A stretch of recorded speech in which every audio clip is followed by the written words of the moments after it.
Hi guys, hope you doing great. इस video में मैं हार्ट साउंड्स के बारे में बात करूंगा। The comparison will be done between loud versus soft S1। फिर हम बात करेंगे causes of third heart sound versus fourth heart sound, rational के साथ में, लॉजिक के साथ में। फिर मैं एक्सप्लेन करूंगा JVP की waves, both from physiology perspective and medicine वाले एस्पेक्ट्स। एंड लास्टली हम समराइज करेंगे उन सारी फाइंडिंग्स को, कोरिलेट करेंगे हार्ट साउंड्स को JVP के साथ में और ECG के साथ में। जी हाँ, एक ही डायग्राम में एग्जाम में वो ECG भी देता है, JVP भी देता है और हार्ट साउंड्स भी देता है, और उनका जो कोरिलेशन है उसको हम एक लाइन डायग्राम पे अल्टीमेटली समराइज करेंगे। So let's dive a little more deeper. पहला जो सवाल हम डिस्कस करने वाले हैं, that's very interesting. Loud S1। अब आपने लॉजिक ये लगाना है कि इंटेंसिटी मतलब जो लाउडनेस है that is directly related to the speed of the closure. तो मैं अगर सिंपल इंग्लिश में बोलूँ तो टैकीकार्डिया अगर किसी भी पेशेंट को होगा तो हम बोलेंगे कि लाउड S1 होगा, और अगर मैं बोलूँगा ब्रेडिकार्डिया मतलब सॉफ्ट S1।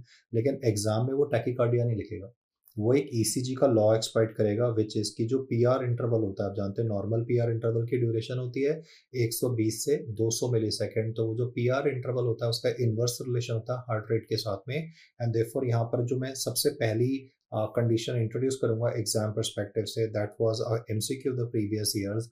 उसने लिखा short PR interval. Short PR interval मतलब 120 मिलीसेकंड से कम। अब कौन कौन सी ऐसी कंडीशंस होती हैं जिनमें शॉर्ट PR इंटरवल होता है, वो तो मैं आगे एक्सप्लेन करूंगा आपको इन ECG नई में, पर कंडीशन का नाम अभी बोल देता हूँ। That is Wolff Parkinson White syndrome या लाउन गेनोंग लेवाइन सिंड्रोम। तो उन कंडीशंस में क्योंकि PR इंटरवल शॉर्ट होता है, हार्ट रेट ज़्यादा होता है, इसलिए वाल्व तेज़ी से खुल रहे हैं, तेज़ी से बंद हो रहे हैं, और उसकी वजह से लाउड S1 प्रेजेंट होता है। लेकिन कई बार वो क्वेश्चंस में शॉर्ट PR इंटरवल की जगह पे कंजस्टिव हार्ट फेलियर पूछ सकता है, क्योंकि कंजस्टिव हार्ट फेलियर में सिम्पैथोमाइमेटिक स्टिमुलेशन की वजह से हार्ट साउंड इंक्रीज हो सकती है इंटेंसिटी में। और एक इंपॉर्टेंट कॉज जो आपको मालूम होना चाहिए कंजस्टिव हार्ट फेलियर का, दो कॉजेज तो बहुत सारे होते हैं, दैट इज वायरल मायोकार्डाइटिस। इस वायरल मायोकार्डाइटिस का कारण क्या हो सकता है? तो it can be Coxsackie, it can be COVID-19, और उसकी वजह से क्योंकि हार्ट अब डैमेज हो गया है तो सिम्पैथोमाइमेटिक स्टिमुलेशन की वजह से हार्ट रेट इंक्रीज हो जाएगा। फिर वो एग्जाम में एंडोक्राइन कंडीशंस दे सकता है, जैसे कि थायरोटॉक्सिकोसिस। अब वो थायरोटॉक्सिकोसिस लिखेगा तो थोड़ा क्लियर हो जाएगा, तो ग्रेव्स डिजीज लिख देगा, बट बेसिक पॉइंट है कि जो थायराइड हार्मोन्स होते हैं उनमें इंट्रिंसिक सिम्पैथोमाइमेटिक एक्टिविटी होती है, जिसकी वजह से हार्ट रेट बढ़ जाता है और हमें लाउड S1 मिलता है। और अब मैं एक ट्यूमर बता रहा हूँ जो कि एड्रेनल मेडुला का है। ये ट्यूमर कैटेकोलामिन्स बनाएगा और नॉर्मल से ज़्यादा बनाएगा। तो अगर किसी पेशेंट को फ्योक्रोमोसाइटोमा है तो उसकी फिजिकल एग्जामिनेशन में अगेन हमें लाउड S1 मिलेगा। तो एग्जामिनर के पास में काफ़ी सारा स्कोप है टैकीकार्डिया वाले कंडीशंस को पूछने के लिए, इंक्लूडिंग सिवियर एनीमिया। देखिए, सिवियर एनीमिया मतलब ये है कि हीमोग्लोबिन की वैल्यू 7 से कम है तो शरीर में ऑक्सी हीमोग्लोबिन की डेफिशिएंसी हो गई, और अगर ऑक्सी हीमोग्लोबिन की डेफिशिएंसी होगी तो उसकी वजह से हार्ट फेलियर हो सकता है। तो अभी अगर आप देखें तो हार्ट फेलियर के कॉजेज तो हार्ट अटैक मतलब MI भी हो सकता है, लेकिन most of the time exam में वायरल मायोकार्डाइटिस या फिर सिवियर एनीमिया पूछ सकता है। टोटल मिला के मैंने टैकीकार्डिया के लिए 5 डिस्क्रिप्शंस आपको दिए। वो 5 डिस्क्रिप्शंस क्या-क्या हैं? तो एक तो मैंने बोला कि there can be like short PR interval और कंजस्टिव हार्ट फेलियर, मतलब ये सारे के सारे जो फाइंडिंग्स मैंने लिखे हैं, चाहे वो हार्ट फेलियर वर्ड पे फोकस करें या ग्रेव्स डिजीज पे फोकस करें, उन सभी में टैकीकार्डिया एक यूनिवर्सल फाइंडिंग है। तो these are like 5 different expressions for tachycardia which will have a loud S1। उसके बाद में next I would like to state कि loud S1 can be physiological as well. जैसे कोई प्रेग्नेंट लेडी है, अब जब आप उसको ऑस्कल्टेट करेंगे तो प्रेगनेंसी में तो देखो उसको बेबी की भी सर्कुलेशन को मेंटेन करना है, तो प्रेगनेंसी में आपको लाउड S1 मिल सकता है, जिसके लिए आप कोई पैनिक बटन प्रेस नहीं करेंगे क्योंकि ये एक फिजियोलॉजिकल फाइंडिंग है। और वैसे ही बच्चों में जो हार्ट रेट होती है, जैसे इन्फेंट के हार्ट रेट की बात करें या न्यूनेटल हार्ट रेट की बात करें, तो वो तो 100 से ज़्यादा ही होती है। तो even first heart sound can be loud in children as well as in pregnancy, और उसको हम फिजियोलॉजिकल कंसिडर करेंगे। That would not be a cause of concern. लेकिन अब मैं मेंशन करूंगा एक cause of concern which is mitral stenosis, क्योंकि इंडिया में मिलने वाला ये सबसे कॉमन वैल्वुलर लीजन है जो कि रोमैटिक हार्ट डिजीज के साथ में 18 ईयर्स के बाद में मिलता है। तो अब लॉजिक देखते हैं। देखिए, माइट्रल स्टेनोसिस में क्या है कि माइट्रल वेल का ओरिफिस छोटा हो गया, नॉर्मल होता है अब तकरीबन 4 to 6 सेंटीमीटर, यहाँ ओरिफिस स्मॉलर है, तो लेफ्ट एट्रिया को ज्यादा जोर लगाना पड़ेगा to push blood in a forward direction, क्योंकि रास्ता छोटा है। तो therefore there would be more pressure, and ज्यादा प्रेशर की वजह से होगा क्या कि there would be a development of faster opening of the mitral valve. मैं पॉइंट फिर से रिपीट करता हूँ, क्योंकि मैंने बोला कि अगर रास्ता छोटा हो गया तो भाई एट्रैक को ज़्यादा ज़ोर लगाना पड़ेगा, ज़्यादा ज़ोर लगेगा आपके मेरे एट्रैक के कंपैरिजन में, तो वेल्व तेज़ी से खुलेगा, और अगर तेज़ी से खुलेगा तो उसकी वजह से फास्ट इलास्टिक रिकॉइल भी तो होगा, और ये जो fast elastic recoil of mitral valve होता है, इसकी वजह से पेशेंट को loud first heart sound present हो जाएगी। अब जब आप टेक्स्ट बुक से पढ़ेंगे तो उसमें ऐसे समझाया नहीं होता है, उन्होंने सिर्फ इंग्लिश में लिखते हैं वो कि loud S1 in mitral stenosis is due to increased trans valvular gradient. मैंने यहाँ समझाने की कोशिश करी है कि भाई ट्रांस वैल्वुलर ग्रेडियंट बढ़ने का मतलब क्या है कि भाई लेफ्ट एट्रिया का प्रेशर इंक्रीज हो गया तो वेल्व तेजी से खुलेगा, तेजी से बंद होगा, और उस फास्ट इलास्टिक रिकॉइल की वजह से, the word is fast elastic recoil की वजह से there is a development of a loud S1। और अब जस्ट टू सी कि आप मुझे ठीक से सुन रहे हैं या नहीं सुन रहे हैं, मैं थोड़ा सा मॉडिफाई कर देता हूँ। He will say calcified severe mitral stenosis, तो आपने सिवियर पे फोकस नहीं करना। मैं अगर यहाँ लिखूँ a person is having calcified severe mitral stenosis, तो भाई सिवियर माइट्रल स्टेनोसिस पे फोकस करें तो प्रेशर और ज़्यादा बढ़ जाएगा, तो लगेगा लाउड S1 है। लेकिन आप इस कैल्सिफाइड वर्ड पे फोकस करिए और मुझे जस्ट लॉजिकली बताइएगा कि अगर माइट्रल वाल्व में जो एशकर्व नोड्यूल्स थे, उसमें कॉम्बिसरल फ्यूजन था, अब कैल्सिफिकेशन हो गया, तो इलास्टिक रिकॉइल को क्या होगा? कैल्सिफाइड वाल्व का इलास्टिक रिकॉइल नॉर्मल से कम होने वाला है, कम होने की वजह से हमें लाउड S1 नहीं, अब सॉफ्ट S1 मिलेगी। तो इस बात का ध्यान रखिएगा कि सिर्फ एक वर्ड से क्वेश्चन चेंज हो जाएगा कैल्सिफाइड सिवियर माइट्रल स्टेनोसिस के केस में, क्योंकि कैल्सिफिकेशन में इलास्टिक रिकॉइल लेस हो जाता है, तो लेस इलास्टिक रिकॉइल के रहते there would be a soft S1 that would be seen in the patient. तो मैंने टोटल मिला के आपको 3 कारण बताए हैं लाउड फर्स्ट हार्ट साउंड को लाउड होने के, दैट इज टैकीकार्डिया के 5 expressions, physiological and mitral stenosis, और आप इंग्लिश लगा के इसको उल्टा कर देना। टैकीकार्डिया का हो जाएगा ब्रैडीकार्डिया, माइट्रल स्टेनोसिस का हो जाएगा माइट्रल रिगर्जिटेशन। अगर आप इस स्लाइड को समझ लेते हैं तो I can assure you the fact कि आप सिर्फ इस स्लाइड को याद कर लें, तो इसका इंग्लिश लगा के उल्टा कर देंगे तो सॉफ्ट S1 निकल जाएगा। But still for the sake of completion मुझे सॉफ्ट S1 की कंडीशंस तो बतानी है, और बहुत बार एग्जामिनर जो है वो माइट्रल स्टेनोसिस को पूछना चाहता है, सुनना चाहता है कि भाई आपको ये पता है कि MS के पेशेंट में लाउड S1 भी होता है, सॉफ्ट S1 भी होता है। सॉफ्ट S1 क्या इंडिकेट करता है? S से सॉफ्ट S1 इंडिकेट कर रहा है कि यहाँ पे there is like a calcification, मतलब वो सॉफ्ट वर्ड पढ़ के आपने सिवियरिटी पे नहीं जाना है, आपने जो सिवियर वर्ड है ना उसको पढ़ के लगता है कि यार अब तो प्रेशर और बढ़ गया तो लाउड होना चाहिए, लेकिन वो सिवियर वर्ड तो लिख रहा है लेकिन साथ में कैल्सिफिकेशन भी तो हो गई, तो it is calcification which will be then causing this. अगर मैं यहाँ पे भी सिवियर वर्ड लिख दूं ना, अगर मैं इससे पहले यहाँ लिख दूं severe mitral stenosis, loud S1।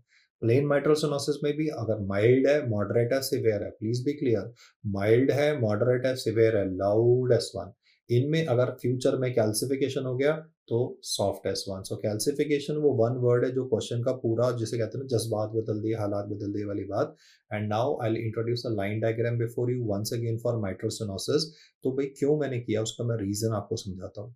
कि देखिए जो फर्स्ट हार्ट साउंड होती है उसमें पहले माइट्रल वेल्व क्लोज करता है, उसके बाद ट्राइकिस्पिड वेल्व क्लोज करता है। मैं सजेस्ट करूंगा, आई नो आपके प्रिंटेड नोट्स होंगे, बट आप जो फिलहाल मैं करने वाला हूँ उसको पेपर पेंसिल पे एक बार फटाफट से 2 लाइन ऐसे बना लेना, M1T1। और यहाँ पर हो क्या रहा है कि लेफ्ट एट्रिया से ब्लड जाना है लेफ्ट वेंट्रिकल में, और जो बीच का रास्ता है वो रिलेटिवली नैरोड है। तो क्योंकि ये रास्ता नैरोड होगा तो लेफ्ट एट्रिया को ज़्यादा जोर लगाना पड़ेगा, जिसकी वजह से वाल्व तेजी से तो खुलेगा ही खुलेगा। लेकिन अब आपने थोड़ा सा लॉजिक लगा के मुझे बताना है कि अगर ये रास्ता नैरो है तो प्रेशर तो बढ़ेगा ही बढ़ेगा, बट उसके साथ में मुझे बताइए कि क्योंकि यहाँ पे रास्ता बंद है या रास्ता नैरो है, तो ब्लड को आगे जाने में टाइम सेम लगेगा या ज़्यादा लगेगा? तो आई थिंक आप एग्री करोगे कि यहाँ पे there would be an extra time that would be required for transit of blood from the left atria to the left ventricle.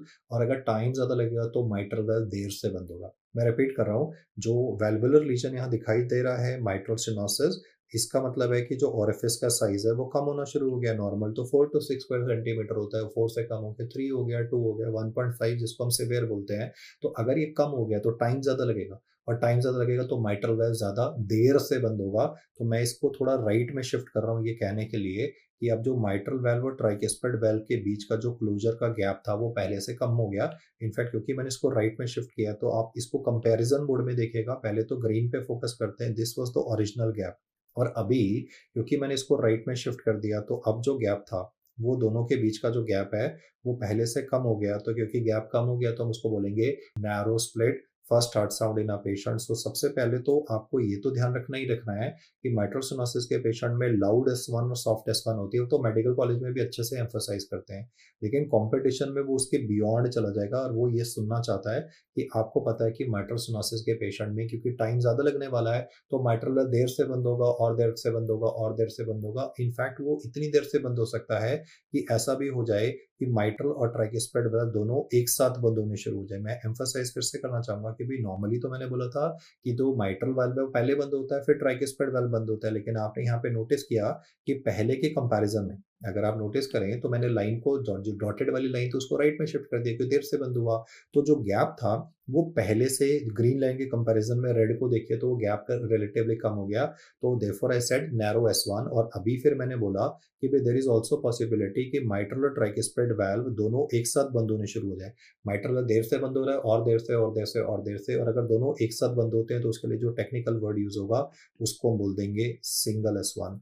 और ऐसा भी हो सकता है कि माइट्रल वाल्व का जो क्लोजर है वो ट्राइकिस्पिड वाल्व के क्लोजर को ओवरशूट कर जाए। अगर ओवरशूट कर जाए तो मैं इसे लिखूंगा T1M1। T1M1 से मेरा मतलब कि अभी उल्टा हो गया, रिवर्स हो गया, जिसको हम टेक्निकली बोलेंगे reverse splitting of the first heart sound. अभी जब मैं इसको लिख रहा हूं तो आपको सुना सुना लग रहा होगा क्योंकि इसका जो पिछला वाला वीडियो है उसमें मैंने वैल्वुलर एओर्टिक स्टेनोसिस की बात करी है, और वैल्वुलर एओर्टिक स्टेनोसिस के पेशेंट्स में हमने सेम चीज मैंने आपको सेकेंड हार्ट साउंड के परस्पेक्टिव से बताई थी। लेकिन अभी क्योंकि बात हो रही है माइट्रल स्टेनोसिस की तो भाई माइट्रल वेल्व पे बात करेंगे तो फिर फर्स्ट हार्ट साउंड पे बात आ जाएगी। Second heart sound is A2P2, तो एओर्टिक स्टेनोसिस के साथ में मैंने सेम चीज बोली थी। अभी जो पॉइंट्स है वो सिर्फ इतना ही है कि माइट्रल वेल्व देर से बंद हो रहा है और देर से बंद हो रहा है और देर से बंद हो रहा है, और जो गैप है वो कम होता गया कम होता गया और फिर इवन रिवर्सल हो गया, जिसको हम reverse split first heart sound बोलते हैं। एंड देयरफॉर आपको जो यहाँ पर याद करना है वो ये है कि माइट्रल स्टेनोसिस के साथ में 5 आउटपुट्स हो सकते हैं, loud S1, soft S1, narrow split S1, single और फिर रिवर्स स्प्लिटिंग। और जो पॉइंट है वो मैं फिर से एक बार क्विकली बोल देता हूँ, 2 लाइन आप बनाना, फिर माइट्रल वाल्व जो है वो देर से बंद होगा तो राइट में जैसे जैसे नजदीक जाता जाएगा तो गैप कम होता गया कम होता गया कम होता गया, यहाँ तक कि दोनों एक साथ क्लोज हो गए तो सिंगल, और उसके बाद में T1M1 लिखा कि ट्राइकिस्पिड तो अपने टाइम पे बंद हो रहा है ना, कोई दिक्कत ही नहीं है, राइट साइड पर देखो कोई दिक्कत नहीं। लेकिन माइट्रल वाल्व क्योंकि देर से बंद हो रहा था तो उसका क्लोजर ट्राइकिस्पिड वाल्व के क्लोजर के बाद में भी हुआ, जबकि नॉर्मली ऐसा नहीं होता, पहले माइट्रल वाल्व क्लोज करता है, यहाँ पे ट्राइकिस्पिड पहले क्लोज कर गया, तो क्योंकि उल्टा हुआ तो मैंने लिखा reverse splitting of the first heart sound. अब इनको सुनते कैसे हैं तो वो तो ऑस्कल्टेशन स्किल्स की बात है, लेकिन अभी क्योंकि वो थ्योरी पूछता है तो टोटल मिला के 5 आउटपुट्स आपको माइट्रल स्टेनोसिस से रिलेटेड बताए गए हैं। और अब मैं वो इंग्लिश वाला कॉन्सेप्ट बोल दूंगा कि भाई अगर वो क्वेश्चन में बोलता है कि सॉफ्ट S1 कहाँ पे मिलता है, तो मेरा जो पहला इनपुट रहेगा वो तो है ब्रेडिकार्डिया। अब वो ब्रेडिकार्डिया को लिखेगा कैसे, तो ब्रेडिकार्डिया को लिख देगा प्रोलॉन्ग्ड PR इंटरवल, मतलब 200 मिली सेकेंड से ज्यादा हो गया। नॉर्मल आप जानते हैं कि जो PR इंटरवल होता है उसकी ड्यूरेशन 120 से 200 मिली सेकेंड होती है। रिसेंटली जो नीट PG में क्वेश्चन आया था उसमें उसने बोला कि एक इंडिविजुअल है, यंग गाय, उसका सॉफ्टवेयर कंपनी में नौकरी लगा, तो उन्होंने बोला कि भाई जॉब ज्वाइन करने से पहले अपॉइंटमेंट लेटर में लिखा था कि भाई एक लैब में जाके अपना बेसिक टेस्टिंग कराइए, और उसमें ECG में PR इंटरवल उसका आया 210 मिली सेकेंड, नॉर्मल से सिर्फ थोड़ा सा ज्यादा, नॉर्मल होता है 200 मिली सेकेंड, रिपोर्ट आई 210 मिली सेकेंड। वो बोला कि what does it indicate, normal, first degree heart block, second degree, third degree. तो अगर किसी पेशेंट का सिर्फ प्रोलॉन्ग्ड PR इंटरवल आता है 200 मिली सेकेंड से ज्यादा तो वो फर्स्ट डिग्री हार्ट ब्लॉक कहलाता है, जिसमें SA नोड और AV नोड के बीच में कहीं ना कहीं डैमेज रहा होगा, जिसकी वजह से प्रोलॉन्ग्ड PR इंटरवल हो जाता है। तो चाहे हम प्रोलॉन्ग्ड PR इंटरवल बोले या फिर हम बोले फर्स्ट डिग्री हार्ट ब्लॉक से ही आप निकाल लो ना, अगर हार्ट ब्लॉक लिखेगा तो ब्रेडिकार्डिया ही होने वाला है। तो जिसकी वजह से there would be a soft S1, क्योंकि speed is the determinant. Valve तेजी से बंद होगा, लाउड S1, देर से बंद होगा तो उसमें तो स्प्लिटिंग इफेक्टेड होती है, लेकिन अगर स्लोली बंद होगा, देखो वर्ड्स अलग अलग हो गए ना, एक हो गया तेजी से बंद हुआ तो लाउड, धीरे से बंद हुआ तो सॉफ्ट, अगर देर से बंद हुआ तो फिर स्प्लिटिंग इफेक्टेड हो जाती है, जो कि पिछले स्लाइड में बताई गई थी। अब मैं ग्रेव्स डिजीज का उल्टा लिखूंगा, जैसे कि मैं बोल सकता हूँ कि एक पेशेंट है जिसे हैशीमोटोस थायराइडाइटिस है, तो अगर किसी पेशेंट को हाइपोथायरॉयडिज्म होगा तो थायराइड हार्मोन्स का तो इंट्रिंसिक सिम्पैथोमिमेटिक ड्राइव होता है। अगर थायराइड हार्मोन्स की पेशेंट की बॉडी में कमी हो जाए, T4 और T3 की वैल्यू कम हो जाए, तो उन पेशेंट्स में एग्जामिनेशन में ब्रेडिकार्डिया मिलता है। इनफैक्ट जब आप थायराइड का टॉपिक भी पढ़ेंगे आगे एंडोक्राइन में तो I will be explaining the same thing, hypothyroidism contributing to development of bradycardia in the patient. तो आपने सिर्फ करना क्या है ब्रेडिकार्डिया के लिए, ये कुछ वर्ड्स याद करने हैं, जैसे कि हार्ट में 3 इंपॉर्टेंट पेसमेकर होते हैं जिनका नाम होता है एसए नोड, एवी नोड और बंडल ऑफ एज। अगर पेशेंट का एसए नोड खराब हो जाता है तो डिजीज को बोलते हैं सिक साइनस सिंड्रोम। ईसीजी में से जो पी वेव है वो गायब होना शुरू हो जाएगी, क्योंकि भाई पर्सन का जो एसए नोड है वो ठीक से काम ही नहीं कर रहा है, तो सिक साइनस सिंड्रोम। वैसे ही अगर पर्सन का एवी नोड मेल फंक्शन कर जाता है, एवी नोड काम करना बंद कर देता है, तो कंडीशन को हम बोलते हैं थर्ड डिग्री हार्ट ब्लॉक, या थर्ड डिग्री हार्ट ब्लॉक का दूसरा नाम होता है कंप्लीट हार्ट ब्लॉक। तो ये तो देखो आई थिंक हार्ट ब्लॉक से तो आप निकाल ही लोगे ना, क्योंकि ब्लॉक वर्ड लिखा है तो स्लो, स्लो मतलब स्पीड कम हुई, तो इस वजह से सॉफ्ट एस्पन हो जाता है। और बंडल ऑफ हिस की अगर खराबी हो जाए तो उस डिजीज को बोलते हैं मोबिट्स टू हार्ट ब्लॉक। फिलहाल के लिए तो देखो मोबिट्स टू हार्ट ब्लॉक मैंने आगे ईसीजी एंड एरिथमियास में डिस्कस किया हुआ है, लेकिन अभी के लिए what I would like you to understand and remember is कि हार्ट ब्लॉक वर्ड कभी भी आए तो आप सॉफ्ट एस वन मार्क कर देना। ये अलग अलग तरीके हैं, मैंने आपको 5 तरीके बताए थे। टैकीकार्डिया कैसे पूछेगा, अभी मैंने 5 तरीके बताए कि ब्रैडीकार्डिया कैसे पूछेगा, तो टैकीकार्डिया का उल्टा करके ब्रैडीकार्डिया वाली कंडीशंस यहाँ पर मेंशन करेंगे। फिर इमेजिन करिए कि एक इंडिविजुअल है जो काफी ओबीज है, मान लो किसी को कुशिंग सिंड्रोम है या मेटाबॉलिक सिंड्रोम है, तो फैट में अगर there is lot of fat in the chest wall, तो extra fat in the chest wall की वजह से fat will act like a buffer, और पर्सन में जो इंटेंसिटी ऑफ S1 है वो कम हो जाएगी। या मेरा जो नेक्स्ट पेशेंट है वो सीओपीडी का पेशेंट है, सिगरेट स्मोकर है, उसे एम्फाइसीमा हो गया। एम्फाइसीमा में लंग्स में हाइपर एक्सपेंशन होती है, एयर ट्रैपिंग होती है, तो लंग्स एक्सपैंड होके हार्ट को कवर कर लेंगे। जो लंग्स हैं वो एक्सपैंड करके हार्ट को कवर कर रहे हैं, तो एयर जो है वो एक बफर जैसे काम करेगी। जैसे ओबेसिटी में मैंने फैट को बोला कि वो साउंड को इंसुलेट करने की कोशिश करेगी तो सॉफ्ट एस्पन हो जाएगा, वैसे एम्फाइसीमा में जो expanded lung is covering the heart, उसकी वजह से जो intensity of first heart sound है वो आपको रिलेटिवली लेस मिलेगी। और उसके बाद में माइट्रल स्टेनोसिस का उल्टा होता है माइट्रल रिगर्जिटेशन, ट्राइकिस्पिड स्टेनोसिस का उल्टा होता है ट्राइकिस्पिड रिगर्जिटेशन। तो यहाँ पे मैं एक और एंट्री कर सकता हूँ, मतलब कंसेप्ट तो सेम ही है कि माइट्रल बोले या ट्राइकिस्पिड स्टेनोसिस बोले, दोनों में ही faster opening of mitral and tricuspid valve respectively होगी, तो फास्टर इलास्टिक रिकॉइल भी होना है। और सेम लॉजिक में लगाऊंगा कैल्सिफाइड सिवियर ट्राइकिस्पिड स्टेनोसिस बोल दे तो फिर हम बोल देंगे कि जी वो सॉफ्ट हो जाएगा। और उसी चीज को मैं यहाँ पर एम्फोसाइज कर रहा हूँ कि अगर वो बोलता है कैल्सिफाइड माइट्रल स्टेनोसिस, अगर वो प्लेन माइट्रल स्टेनोसिस बोले तो लाउड बोल देना, कैल्सिफाइड बोले तो आपका आंसर रहेगा that this would be a case. देखो यहाँ पे मैंने सिवियर वर्ड हटा दिया, चाहे सिवियर वर्ड लिखा हो या नहीं लिखा हो उससे फर्क नहीं पड़ रहा है, it is calcification which is responsible for the problem. तो मैंने लिखा कैल्सिफाइड ट्राइकोस्पिड स्टेनोसिस। अगर मैं plain tricuspid, severity word is not the determinant guys, severity जो है उसमें तो ड्यूरेशन और मरमर में इंपैक्ट आ जाता है। जो सिवियर वर्ड है ना उसमें तो मरमर की ड्यूरेशन इंक्रीज हो जाएगी, जो डायस्टोलिक मरमर हमें मिलता है। लेकिन हार्ट साउंड पे जो फर्क आएगा वो कैल्सिफिकेशन से आएगा। कॉन्सेप्ट यही है कि कैल्सिफाइड कभी भी लिखा हो ना तो मतलब माइंड में सोच लेना कि यार वाल्व की इलास्टिक रिकॉइल कम हो गई, और इलास्टिक रिकॉइल कम होगा तो सॉफ्ट S1 इलास्टिक रिकॉइल अगर रेदर इंक्रीज तो हो सकता है because of faster mobility, elastic recoil can increase, लेकिन कैल्सिफिकेशन से कम हो रहा है, that is why I have described it. तो वैसे तो मेरे हिसाब से ये जो इन्फॉर्मेशन मैंने लिखी है वो सारी की सारी इन्फॉर्मेशन इंग्लिश से लॉजिक से सॉल्व हो जाती है, but still for the sake of completion मुझे लिखना था। मेरे हिसाब से अगर आप पहली वाली जो स्लाइड मैंने मेंशन करी लाउड S1 वाली उसको वर्कआउट कर लेते हैं, टैकीकार्डिया के expressions and other few aspects, then I can say that you good to go with respect to those questions जहां पे he has mentioned regarding causes of loud S1 all except soft S1 except. और जो accept है वो यहाँ लिखा ही हुआ है ग्रीन कलर में, कैल्सिफाइड माइट्रल स्टेनोसिस या कैल्सिफाइड सिवियर माइट्रल स्टेनोसिस। अब मैं आपको समझाऊंगा कि थर्ड और फोर्थ हार्ट साउंड्स कहाँ कहाँ पे मिलती हैं। तो पहले तो देखिए जो थर्ड हार्ट साउंड है उसके लिए टेक्निकल वर्ड होता है वेंट्रिकुलर गैलप रिदम, और ये एक डायस्टोलिक साउंड होती है, ये हमें रैपिड वेंट्रिकुलर फिलिंग फेज के दौरान मिल रही होती है, तभी इसका नाम वेंट्रिकुलर गैलप रिदम रखा गया है। अब वो थर्ड हार्ट साउंड कब मिलती है, तो it is always seen when ever there is like a dilation of the ventricle, क्योंकि आप इमेजिन करिए कि अगर वेंट्रिकल्स डायलेटेड है तो वहाँ वेंट्रिकल्स में टर्बुलेंस होगा, उस टर्बुलेंस की वजह से यहाँ पे ये एक डायस्टोलिक साउंड हमें स्टेथोस्कोप की जो छोटी वाली साइड है उससे सुनाई दे रही होती है।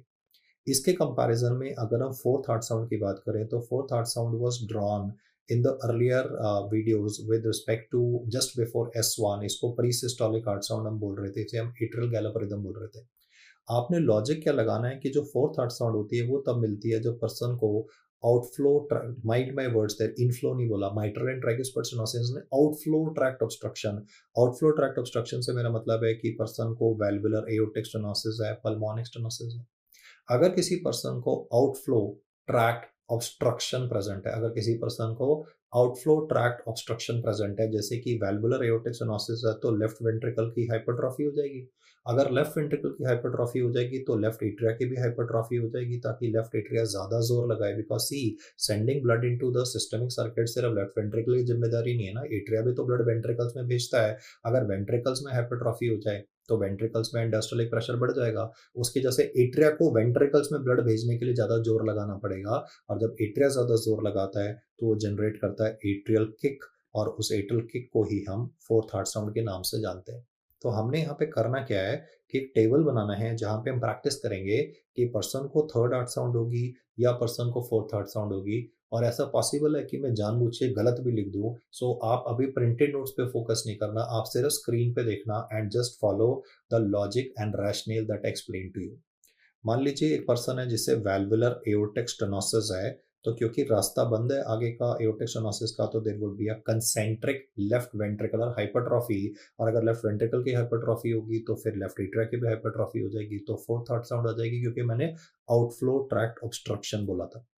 अब एमसीक्यू में वो एओर्टिक स्टेनोसिस की जगह पे वो सब वैल्वुलर एओर्टिक स्टेनोसिस बोल सकता है। सब वैल्वुलर एओर्टिक स्टेनोसिस के लिए जो टेक्निकल टर्म होती है वो है हाइपरट्रॉफिक कार्डियोमायोपैथी। क्योंकि अगर वो सब वैल्वुलर लिखेगा और फिर लिखेगा एओर्टिक स्टेनोसिस, तो वो तो आप इंग्लिश से निकाल ही लोगे कि भाई एओर्टिक स्टेनोसिस ही तो है, तो आउटफ्लो ट्रैक्ट ऑब्स्ट्रक्शन है।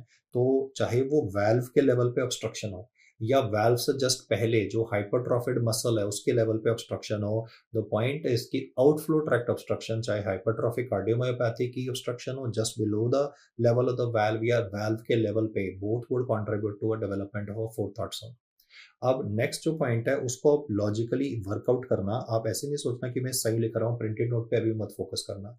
अगर किसी आदमी को हाइपर टेंशन है तो क्या उसको थर्ड हार्ट साउंड होगी या उसको फोर्थ हार्ट साउंड होगी? तो देखो लॉजिक या रैशनल ये है कि हाइपर टेंशन अगर किसी को लॉन्ग स्टैंडिंग है तो लॉन्ग स्टैंडिंग हाइपर टेंशन में हमेशा लेफ्ट वेंट्रिकल की हाइपरट्रॉफी हो जाती है। आपने देखा होगा उनको कार्डियोमेगाली होती है, क्योंकि हार्ट को ज्यादा मेहनत करनी पड़ेगी, it will have to work against resistance ना, तो एलवीएच मिलता है। और अगर एलवीएच होगा तो साथ में एलएएच भी हो जाएगा, लेफ्ट एट्रियल हाइपरट्रॉफी भी, जिसकी वजह से इन पेशेंट्स में फोर्थ हार्ट साउंड मिलती है।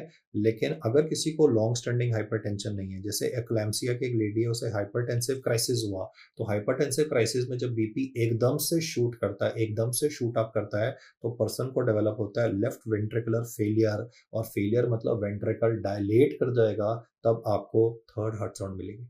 तो इस बात का ध्यान रखना कि सवाल में हाइपरटेंशन लिखा है या हाइपरटेंसिव क्राइसिस लिखा है, क्योंकि अगर वो खुद ही बोल रहा है long standing hypertension patient comes for a follow up on examination, echo shows hypertrophy of the left side of the heart, तो वो तो भाई खुद ही उसने सॉल्व कर दिया ना आपके लिए। Hypertension is like a pressure based obstruction, pressure based obstruction. On the other hand aortic stenosis एक फिजिकल ऑब्स्ट्रक्शन है, तो चाहे वो फिजिकल बनावट में आगे खराबी है, सेनाइल कैल्सिफिकेशन हो गया, या फिर एक प्रेशर बेस्ड ऑब्स्ट्रक्शन है, दोनों में ही सेम चीज मिलेगी हमें, left ventricle as well as left atria की हाइपरट्रॉफी।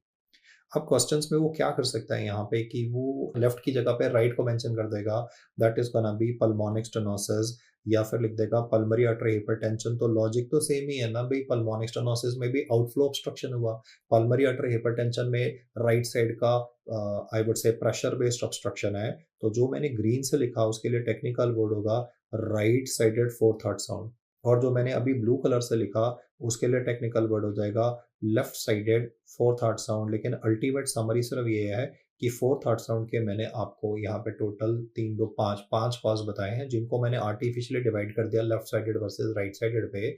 और मोस्टली जो कंपैरिजन हो रहा होगा that would be with third heart sound के कॉजेज, तो जैसे कंजस्टिव हार्ट फेलियर। अब वो कंजस्टिव हार्ट फेलियर लिखे, वो वायरल मायोकार्डाइटिस लिखे, वो उसकी सिरदर्दी है, बट बेसिक पॉइंट है कि वेंट्रिकल्स जब भी डायलेट करते हैं तो डायलेटेड वेंट्रिकल में जो टर्बुलेंस होती है फिलिंग की, उसकी वजह से थर्ड हार्ट साउंड पेशेंट में प्रेजेंट होती है। अब वो कंजस्टिव हार्ट फेलियर की जगह पे डायलेटेड कार्डियोमायोपैथी लिख दे। डायलेटेड कार्डियोमायोपैथी के तो बहुत सारे कॉजेज होते हैं, जैसे कि अल्कोहल होता है, डोशनीज मस्कुलर डिस्ट्रॉफी होता है, और इवन वो मायोकार्डाइटिस के जो पेशेंट्स है ना, जिसको मान लो कोविड 19 2021 में कोविड 19 से मायोकार्डाइटिस हुआ, तो वो अभी 2025 में 26 में हमारे पास आएगा तो उसका डायलेटेड कार्डियोमायोपैथी होगी। तो therefore the point is the word dilated अगर उसने खुद ही लिख दिया then it becomes a piece of cake for you और आप इसको इजीली वर्कआउट कर पाएंगे। अब वो चाहे कंजेस्टिव हार्ट फेलियर का कोई भी कॉज लिखे, वो कंजेनिटल हार्ट डिजीज लिख दे, वो मायोकार्डाइटिस लिखे, वो सिवियर अनीमिया लिखे, बेरी बेरी लिखे, वो उसकी हैसल है। मतलब जैसे मैं यहाँ पे मेंशन कर रहा हूँ कि जो अल्कोहलिक्स होते हैं, क्योंकि वो अल्कोहल ही सारा टाइम पीते रहेंगे, तो उनमें थायमीन की डेफिशिएंसी हो जाती है। उस थायमीन की डेफिशिएंसी की वजह से उनको कार्डियक इन्वॉल्वमेंट हो सकती है, जिसे हम वेट बेरी बेरी के नाम से जानते हैं। वेट वर्ड हम इसलिए बोल रहे हैं क्योंकि पल्मोनरी एडिमा कंपोनेंट आ गया। तो कंजस्टिव हार्ट फेलियर का कोई भी कारण बोले, वो बोले एंटीरियल एमआई, वे एंटीरियल एमआई जो होता है उसमें लेफ्ट वेंट्रिकल फेल हो जाता है क्योंकि ऑक्सीजन की कमी होगी, इश्केमिक नेक्रोसिस हो गया। वेट बेरी बेरी में ट्रांसकीटोलेस एंजाइम की एक्टिविटी कम होती है, तो इस वजह से मेटाबॉलिज्म ठीक से नहीं हो पाता। वायरस इंड्यूस डैमेज हो जाए, सिवियर अनीमिया से हो जाए, कोई भी कारण हो हार्ट फेलियर का, वेंट्रिकल्स की डायलेशन हो रही है, या फिर वो मेंशन कर सकता है वेल्वुलर लीजन, जैसे मैं मेंशन कर रहा हूँ क्रॉनिक माइट्रल रिगर्जिटेशन। अब माइट्रल रिगर्जिटेशन एक ऐसी कंडीशन है, सिवियर वैरायटी की जो होगी उसमें तो सब्सटैंशियल अमाउंट ऑफ जो लेफ्ट वेंट्रिकल का ब्लड है वो लेफ्ट एट्रिया में जाएगा, और ये जो ब्लड लेफ्ट वेंट्रिकल से लेफ्ट एट्रिया में जाएगा, तो अब ये पल्मोनरी एडिमा तो कर रहा है, लेकिन आफ्टर ऑल आगे तो पीछे तो लंग्स में वापस तो जा नहीं सकता, तो it will have to come back into the left ventricle, contributing to development of a volume overload in a patient. और वो जो वॉल्यूम ओवरलोडिंग होती है, उस वॉल्यूम ओवरलोडिंग की वजह से थर्ड हार्ट साउंड प्रेजेंट होगी in a case of chronic mitral regurgitation. Left side को कंप्लीट करने के लिए मैं एक और टर्म यहाँ पे लिखता हूँ, कॉर पल्मोनल। कॉर पल्मोनल क्या होता है, तो वो तो आसान ही है, I think all of you know. ये एफएमजी एग्जाम में पूछा था, वो थोड़ा एग्जाम थोड़ा सा सिंपलर रहता है। अभी मेरिट वहाँ पे आपको जैसे एक बेसिक मेरिट लेवल चेक कर रहा है, एक स्क्रीनिंग एग्जाम है, वहाँ पे वो नेगेटिव मार्किंग नहीं कर रहा। तो बोला कि भाई कॉर पल्मोनल क्या होता है, तो कॉर पल्मोनल का मतलब होता है right ventricular failure due to non cardiogenic cause. अब आप मुझे बताओ कि कॉर पल्मोनल का कॉज क्या होता है, आई मीन किस नॉन कार्डियोजेनिक कॉज को वो सुनना चाहता है। कॉर पल्मोनल का जो कॉज है, यस गाइस, नोट से बिना देखे बताना, मुझे पता है प्रिंटेड नोट्स हैं उससे तो बता ही दोगे।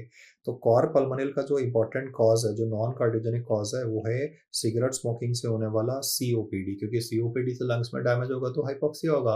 हाइपोक्सिया से पल्मोनरी आर्टरी का प्रेशर बढ़ जाता है, वेजो कंस्ट्रिक्शन होती है पल्मोनरी आर्टरी में, और अगर पल्मोनरी आर्टरी का हाइपरटेंशन हो जाए तो बेचारा राइट वेंट्रिकल तो कमजोर सा होता है, फेल हो जाए। तो अगर वो कभी भी लिखे ना कॉर पल्मोनल मतलब राइट वेंट्रिकल का फेलियर, तो देखो ना फेलियर वर्ड तो फिर से आ गया, फेल्ड हार्ट मतलब डायलेटेड हार्ट, और डायलेटेड हार्ट में टर्बुलेंस आ जाती है। तो आपने प्रैक्टिस पहले करनी है फोर्थ हार्ट साउंड की। द वर्ड जो आपके माइंड में इंप्रिंट होना चाहिए ना, फोर्थ हार्ट साउंड कहाँ मिलती है, तो आउटफ्लो ट्रैक्ट ऑब्स्ट्रक्शन। और थर्ड हार्ट साउंड कहाँ मिलती है, जब भी वेंट्रिकल्स की वॉल्यूम ओवरलोडिंग हो जाए। आप चाहे वो माइट्रल रिगर्जिटेशन लिखे, वो डायलेटेड कार्डियोमायोपैथी लिखे, वो उसकी हासिल है। बट ये एक आई वुड से एक टेबल था जो कि थर्ड हार्ट साउंड और फोर्थ हार्ट साउंड का कंपैरिजन मोड में आपको इंफॉर्मेशन बताई गई है। All except kind of questions इसमें आ सकते हैं। अब हम बात करेंगे जुगुलर वेनस प्रेशर की, जेवीपी। तो जुगुलर वेनस प्रेशर जो है वो राइट एट्रिया के स्टेटस के बारे में बताता है। ऑब्वियसली राइट एट्रिया का जो स्टेटस है वो राइट वेंट्रिकल का स्टेटस और पल्मोनरी आर्टरी के स्टेटस पे आफ्टर ऑल डिपेंडेंट होगा।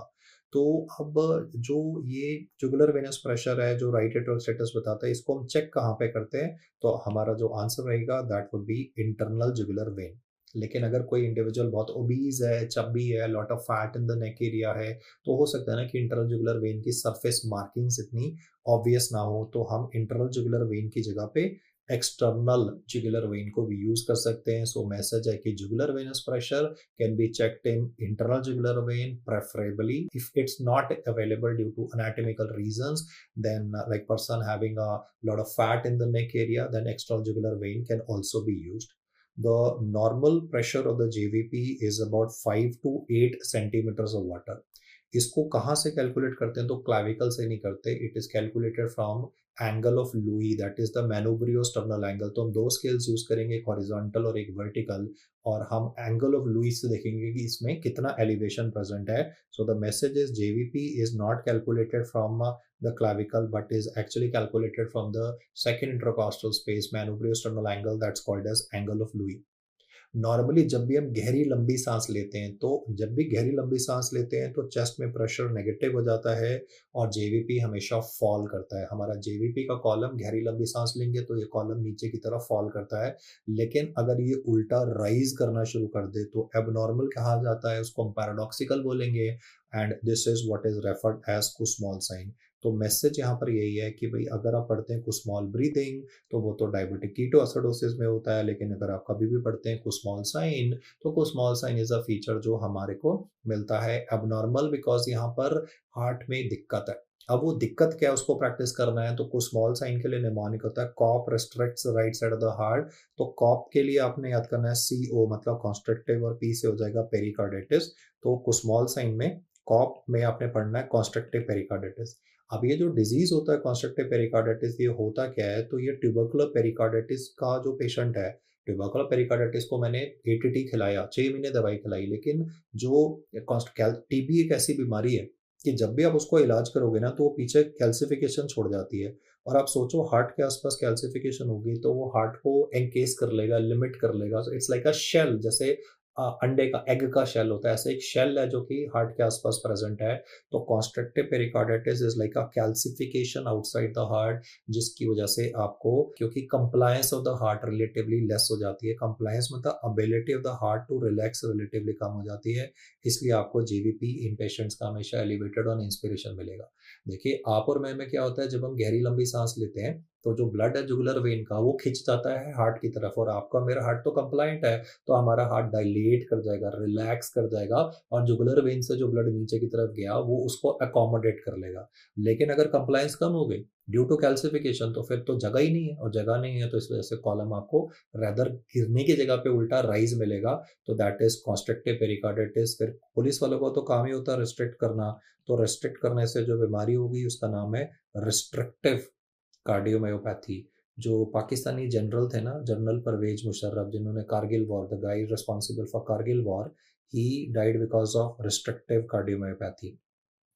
So that is RCM, restrictive cardiomyopathy. यहाँ पे भी लॉजिक देखो ना, फाइब्रोसिस अराउंड द हार्ट है तो कंप्लायंस रिलेटिवली लेस हो गई।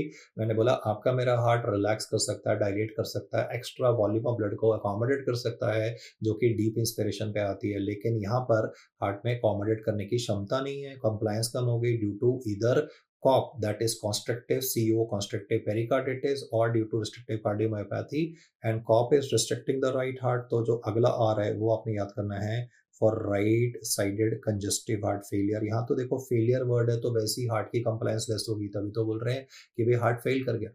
अब वो हार्ट क्यों फेल किया, तो उसके लिए वो लिख सकता है इंफीरियर वॉल मायोकार्डियल इन्फॉक्शन। वो right side of the heart क्यों फेल कर गया, तो वो इंफीरियर वॉल मायोकार्डियल इन्फॉक्शन की जगह पे ही can write a alternative term that would be like cor pulmonale. इसका मतलब मैंने पिछली स्लाइड में भी पढ़ा ही था कि right ventricular failure due to non cardiogenic cause, and the non cardiogenic causes COPD, या फिर उसको थोड़ा हाईफाई दिखाने के लिए वो एक और टर्म लिख देगा एक्यूट कॉर पल्मोनल। एक्यूट कॉर पल्मोनल क्यों होता है, तो it is because of pulmonary embolism. अब वो उसकी सिरदर्दी है, वो इन तीनों में से कोई भी टर्म लिखे, लेकिन जब भी ये वर्ड्स आप पढ़े ना, COPD, pulmonary embolism, inferior wall MI, आपका माइंड क्लिक करना चाहिए कि भाई पर्सन का कौन सा साइड हार्ट का फेल कर गया, राइट साइड, एंड जिसकी वजह से पर्सन में कुछ स्मॉल साइन अवेलेबल होता है।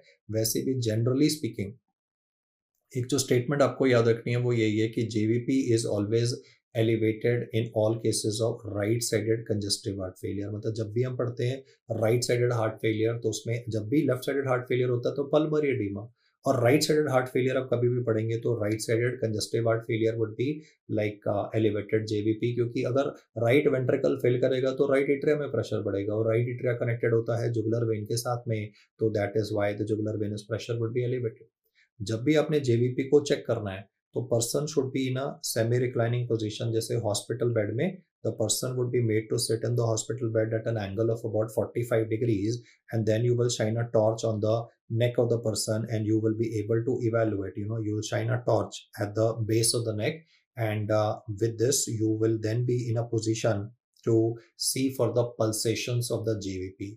अगर आप फिंगर से यहाँ ऑब्लिटरेट करें तो जुगुलर वेन की पल्सेशन को आप ऑब्लिटरेट कर सकते हैं, क्योंकि देखो गर्दन में तो कैरोटिड आर्टरी की भी पल्सेशन होगी और जुगुलर वेन की भी पल्सेशन होगी, तो जो जुगुलर वेन की पल्सेशन है उसको हम ऑब्लिटरेट कर सकते हैं। जो जुगुलर वेन की पल्सेशन होती है that can B obliterated with pressure with your finger, लेकिन आर्टरी की पल्सेशन को तो ऑब्लिटरेट नहीं कर सकते।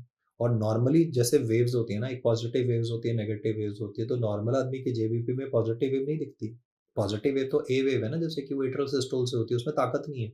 लेकिन जो वेंट्रिकुलर सिस्टोल वाली वेव है ना, X that is like very very prominent. तो नॉर्मल आदमी की जेवीपी में it is X and the Y wave that is we are able to see, उसी को तभी तो बोल रहा था ना फॉल, एक्स और वाई जो होते हैं वो फॉल होते हैं, और जो पॉजिटिव वेव्स होते हैं वो ए सी और बी होते हैं, उनमें pressure A is atrial systole, इतना तो फिजियो से मालूम है ना, A is atrial systole and X is ventricular systole. अब बताओ ज्यादा ताकतवर कौन सा होता है, एट्रल सिस्टोल में ज्यादा प्रेशर आता है या वेंट्रिकल सिस्टोल में, वेंट्रिकल सिस्टोल में ना, तो एक्स वेव दिखाई देती है।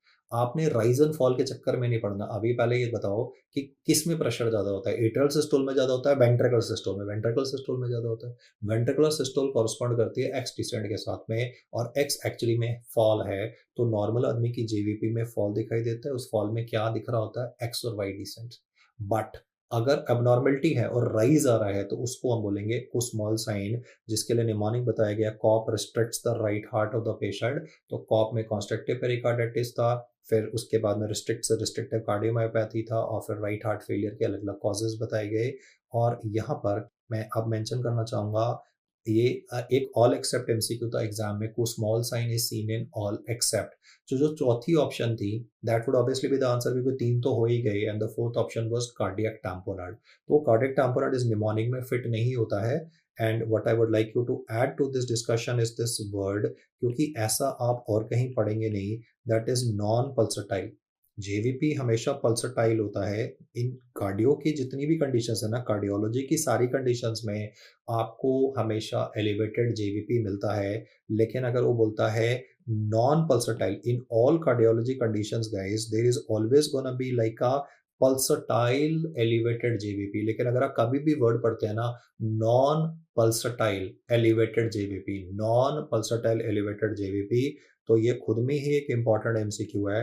आप बोलोगे जी कि हार्ट के आसपास इतना सारा फ्लूइड आ गया, पानी आ गया कि उसने हार्ट को दबा दिया, जिसको बोलते हैं कार्डियक टैम्पोनार्ड। इसका लाइन डायग्राम अभी आपको समझाया जाएगा, लेकिन ये एक इंपॉर्टेंट स्टेटमेंट है जो कि आपको कुस्मॉल के कंट्रारी समझनी है। कुस्मॉल में तो राइज है, तो राइज दिखाई देता है, लेकिन अब तो मैंने बोला नॉन पल्सटाइल, तो पल्सेशन ही गायब होगी। तो जब पल्सेशन ही नहीं है तो पता ही नहीं चलेगा ना कि राइज हो रहा है कि नहीं। और रिपीट दैट अगेन, कुस्मॉल का मतलब है कि जब गहरी लंबी सांस लेने के लिए बोलोगे इस कॉन्स्ट्रक्टिव पेरिकार्डिटिस के मरीज को, तो ये कॉलम राइज करेगा, तो राइज तो दिखाई देगा ना। लेकिन अगर टेम्पोनार्ड है तो उसमें तो मैंने बोला नॉन पल्सटाइल, तो ये राइज वाइज तो दिखना नहीं ना, क्योंकि नॉन पल्सटाइल है। तभी इसमें हम बोलेंगे Kussmaul sign is not present. मैंने अभी क्वेश्चन बोला था Kussmaul sign is seen in all except, तो आंसर था टेम्पोनार्ड। तो एक तो आके भाई आपने याद कर लिया ब्लाइंडली, लेकिन मेरे हिसाब से लॉजिक भी तो समझो, क्यों मैंने बोला कि भाई कुस्मॉल साइन नहीं मिलता है, क्योंकि कुस्मॉल साइन का मतलब होता है कॉलम राइज करना चाहिए, और अब क्योंकि पल्सेशन ही गायब हो गई, तो पल्सेशन अगर होंगी ही नहीं, नॉन पल्सटाइल, तो देन वी विल से कि कुस्मॉल साइन एब्सेंट है। वो कुस्मॉल साइन एब्सेंट की जगह पे बोल रहा है, क्योंकि absence of anything is never a diagnostic criteria ना, absence of anything is never a diagnostic criteria. तो बोलता है नॉन पल्सटाइल एलिवेटेड जेवीपी, क्योंकि कार्डियो की सारी कंडीशंस में जब भी हार्ट में डैमेज होगा किसी भी प्रकार का, it is always pulsatile elevated JVP. If you read non-pulsatile elevated JVP, the answer is right on the spot before you. So this is an important slide. और अब हम क्या करेंगे कि I'll draw a couple of line diagrams before you to show these various waves of the JVP. तो इनमें से थोड़ा रेपिटेशन हो जाएगा क्योंकि हार्ट साउंड्स में डिस्कस्ड है, but let's go through this quickly. देखिए यहाँ पे मैं दिखा रहा हूँ कि atria is contributing to filling of blood in the ventricles. मैंने समझाया हुआ है कि atrial systole corresponds to 30% of filling of blood in the ventricle. और अभी हो क्या रहा है कि जो प्रेशर यहाँ पर जनरेट होगा, उस प्रेशर की वजह से जुगुलर वेन का कॉलम ऊपर की तरफ जाएगा, जिसकी वजह से यहाँ पे A wave in the JVP create होती है। तो आपने थ्योरी में सिंपल याद करना है, ए वेव ए से एट्रियल सिस्टोल में मिलती है। और अब बारी है वेंट्रिकल्स के कॉन्ट्रैक्शन की। अब जब वेंट्रिकल्स कॉन्ट्रैक्ट करेंगे तो अभी प्रेशर बहुत लिमिटेड है। अभी ये जो स्टेज में दिखा रहा हूँ इसमें no blood is coming in the heart, no blood is going out of the heart, तो एओर्टिक वेल्व भी बंद है, पल्मोनिक वेल्व भी बंद है। ये एक ऐसी स्टेज है जिसको हम आइसोवॉल्यूमेट्रिक कॉन्ट्रैक्शन बोलते हैं। लेकिन यहाँ पर आप नोटिस कर रहे हैं कि क्योंकि प्रेशर बढ़ेगा तो there would be like a bulge of the valve in upward direction, एक पॉजिटिव डिफ्लेक्शन हमें दिखाई दे रही है। और ये जो अपवर्ड डिफ्लेक्शन मैंने अभी आपको दिखाई, उसकी वजह से वेक्टर क्योंकि ऊपर की तरफ पॉइंट कर रहा है, तो ये कॉलम अगेन स्लाइटली पहले के कंपैरिजन में तो छोटा मैंने दिखाया है, बट अपवर्ड तो जा ही रहा है, वाल्व का बल्ज थोड़ा सा तो है, तो therefore this is responsible for the C wave in the JVP. और वो सी वेव क्यों आई थी, तो यहाँ पे मैं थ्योरी में लिख रहा हूँ, that is the bulge of the tricuspid valve. वो टीवी का मतलब ट्राइकिस्पिड वाल्व है, जगह लिमिटेड है इसलिए मैं टीवी लिख रहा हूँ, ट्राइकिस्पिड वाल्व का बल्ज इन अपवर्ड डायरेक्शन, जो कि आईवीसी वाले स्टेज में मिल रहा है। तो आपने पहले को दूसरे वाले डायग्राम से कंपेयर करना है। अब क्या होगा कि वेंट्रिकल्स का प्रेशर और ज्यादा बढ़ जाएगा। तो यहाँ पे मैं दिखा रहा हूँ कि जब वेंट्रिकल्स का प्रेशर पहले से ज्यादा बढ़ेगा तो एओर्टिक वेल्व खुल जाएगा, पल्मोनिक वेल्व भी खुल जाएगा, जिसकी वजह से 80 ml ब्लड यहाँ से एओर्टा में जाना शुरू हो जाएगा। 80, आप जानते हैं स्ट्रोक वॉल्यूम मैंने डिस्क्राइब किया हुआ है, तो ब्लड जो है this will start going into the pulmonary artery of the patient. So what I've tried to show in this line diagram before you at this particular junction is कि there is ejection of blood out of the heart of the patient. और now I want you to give me undivided attention, notes votes छोड़ देना। Just ये तीसरा वाला diagram देखो जो अभी मैंने जूम इन किया हुआ है। आप देख रहे हो ब्लड हार्ट से बाहर जा रहा है, तो ट्राइकिस्पिड वेल्व को क्या होगा, क्या वो ऊपर और ऊपर जाएगा या अपनी नॉर्मल पोजीशन पे आना शुरू हो जाएगा। आप देख रहे हैं ब्लड क्योंकि बाहर की तरफ जा रहा है, तो ट्राइकिस्पिड और माइट्रल वेल्व अपनी नॉर्मल पोजीशन पे आना शुरू हो जाएंगे। क्योंकि दोनों वेल्व्स अपनी नॉर्मल पोजीशन पे आना शुरू होंगे तो वेक्टर नीचे की तरफ पॉइंट करेगा। तो अभी मैं जो दिखा रहा हूं that would be a negative deflection. उस नेगेटिव डिफ्लेक्शन को हम एक्स डिसेंट बोलते हैं। तो अगर आप इसको सेकेंड और थर्ड डायग्राम को कंपेयर करें तो अभी जो डायग्राम यहाँ पे दिखाया गया था वो वेंट्रिकुलर सिस्टोल का है, जिसे हम ejection of blood out of the heart बोलते हैं। और इजेक्शन के दौरान जो वेव आई है उसका नाम है एक्स डिसेंट। अब वो बात अलग है कि फिजियोलॉजी में वो यहाँ पर एक्स डिसेंट को हमेशा जब आपको पढ़ाएंगे तो फिजियोलॉजी टीचर बोलते हैं वर्ड एट्रियल रिलैक्सेशन, लेकिन मैंने बोला कि एट्रियल रिलैक्सेशन के सिवा इजेक्शन वर्ड से भी हम इसको सॉल्व कर सकते हैं कि वेंट्रिकल्स फोर्स लगा रहे हैं, blood is going out into the aorta and the pulmonary artery of the patient, तभी ये वेल्व्स अपनी नॉर्मल पोजीशन पे गए and that was responsible for a negative deflection. So जो ग्रीन से दिखाया गया है वो जेवीपी के डिफ्लेक्शंस हैं, A wave, C wave and then I have shown a X descent. अब देखते हैं नेक्स्ट क्या होगा। तो नेक्स्ट इतना ही होना है कि अब दोनों माइट्रल और ट्राइकिस्पिड वाल्व अपनी नॉर्मल पोजीशन पे आ जाएंगे और ये दोनों वाल्व्स जो हैं, क्योंकि यहाँ पे रास्ता बंद है तो वेनस रिटर्न तो चालू हो जाएगा right side of the heart में, लेकिन आगे का रास्ता तो बंद है। तो यहाँ पे ब्लड आता तो जा रहा है लेकिन आगे तो जा नहीं सकता, तो राइट एट्रिया में प्रेशर जो है वो बढ़ना शुरू हो जाएगा। तो अब जो मैं दिखा रहा हूँ इसमें हम नोटिस करेंगे कि देयर इज वेनस फिलिंग, कि जैसे ही वेंट्रिकल्स कॉन्ट्रैक्ट कर रहे हैं तो वेंट्रिकल्स ने तो अपना काम करा, but at the same time जब वेंट्रिकल्स कॉन्ट्रैक्ट कर रहे होते हैं तो उस टाइम पे पहले तो एट्रिया में फिलिंग फिर से चालू हो गई है। तो आई कैन सी कि अभी जो स्टेज में दिखा रहा हूँ there is venous filling of the right atria, और जिस टाइम पे वेनस फिलिंग हो रही है तो उसकी वजह से यहाँ पे राइट एट्रिया में प्रेशर बढ़ना शुरू हो जाएगा, जिसकी वजह से वी वेव यहाँ पर क्रिएट हो जाती है। और मैं अब एक और इवेंट यहाँ पे दिखाऊंगा जो होगी, दैट वुड बी कि एओर्टिक वेल्व क्लोज कर जाएगा और पल्मोनिक वेल्व क्लोज कर जाएगा। मैंने डिफरेंट कलर से जस्ट सिंबॉलिकली दिखाया कि भाई A2 और P2 होने वाला है, सेकेंड हार्ट साउंड हो रहा है। So right the systole is ending. आप देख रहे हैं कि जो तीसरा और चौथा डायग्राम है उसमें फर्क यही है कि जो तीसरा वाला डायग्राम है उसमें मैंने दिखाया ventricles are in the phase of contraction, और जब ये कॉन्ट्रैक्शन एंड होगी तो उस टाइम पे वी वेव आ रही होगी। तो वी वेव एक्चुअली जो आ रही होती है that is like due to the venous filling of the right atria and this would be occurring, I mean जो वी वेव का पीक होता है। इनफैक्ट नेक्स्ट जो मैं मेंशन कर रहा हूँ वो खुद में ही एक एमसीक्यू स्टेटमेंट है कि जो वी वेव मैंने अभी आपके सामने बोली जो पॉजिटिव डिफ्लेक्शन होगा, उस वी वेव का जो पीक होता है वो पीक यूजुअली अकर होता है सेकेंड हार्ट साउंड से जस्ट पहले या सेकेंड हार्ट साउंड के आसपास। So the main point is, क्योंकि सेकेंड हार्ट साउंड मैंने इसलिए एम्फोसाइज किया और मैं सेपरेट कलर से S2 को रिप्रेजेंट कर रहा हूँ because it is aortic and pulmonic valve closure that is occurring ना। तो जिस टाइम पे ये सेकेंड हार्ट साउंड हो रही होगी उसी टाइम पे वी वेव का पीक आ रहा होगा। एंड नाउ आप देख रहे थे कि जो चौथा डायग्राम था उसमें तो ब्लड जो था that was not able to reach up to the ventricles, लेकिन लास्ट डायग्राम में तो हम नोटिस कर रहे हैं कि भाई the blood is able to go down into the ventricles. तो वी वेव तो एक पॉजिटिव वेव थी, लेकिन जो आप दिखा रहा हूँ वाई वो नेगेटिव होगी क्योंकि ब्लड नीचे वेंट्रिकल्स की तरफ जा रहा है। तो जो लास्ट डायग्राम है वो दिखाई दे रहा है हमारे को presence of rapid ventricular filling.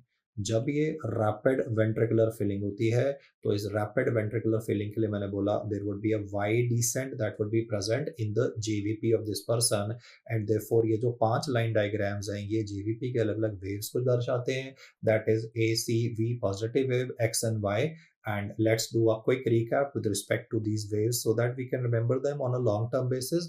तो अभी मैं चाहूंगा कि आप प्रिंटेड नोट्स छोड़ देना और मेरे साथ ये लिख के प्रैक्टिस करना.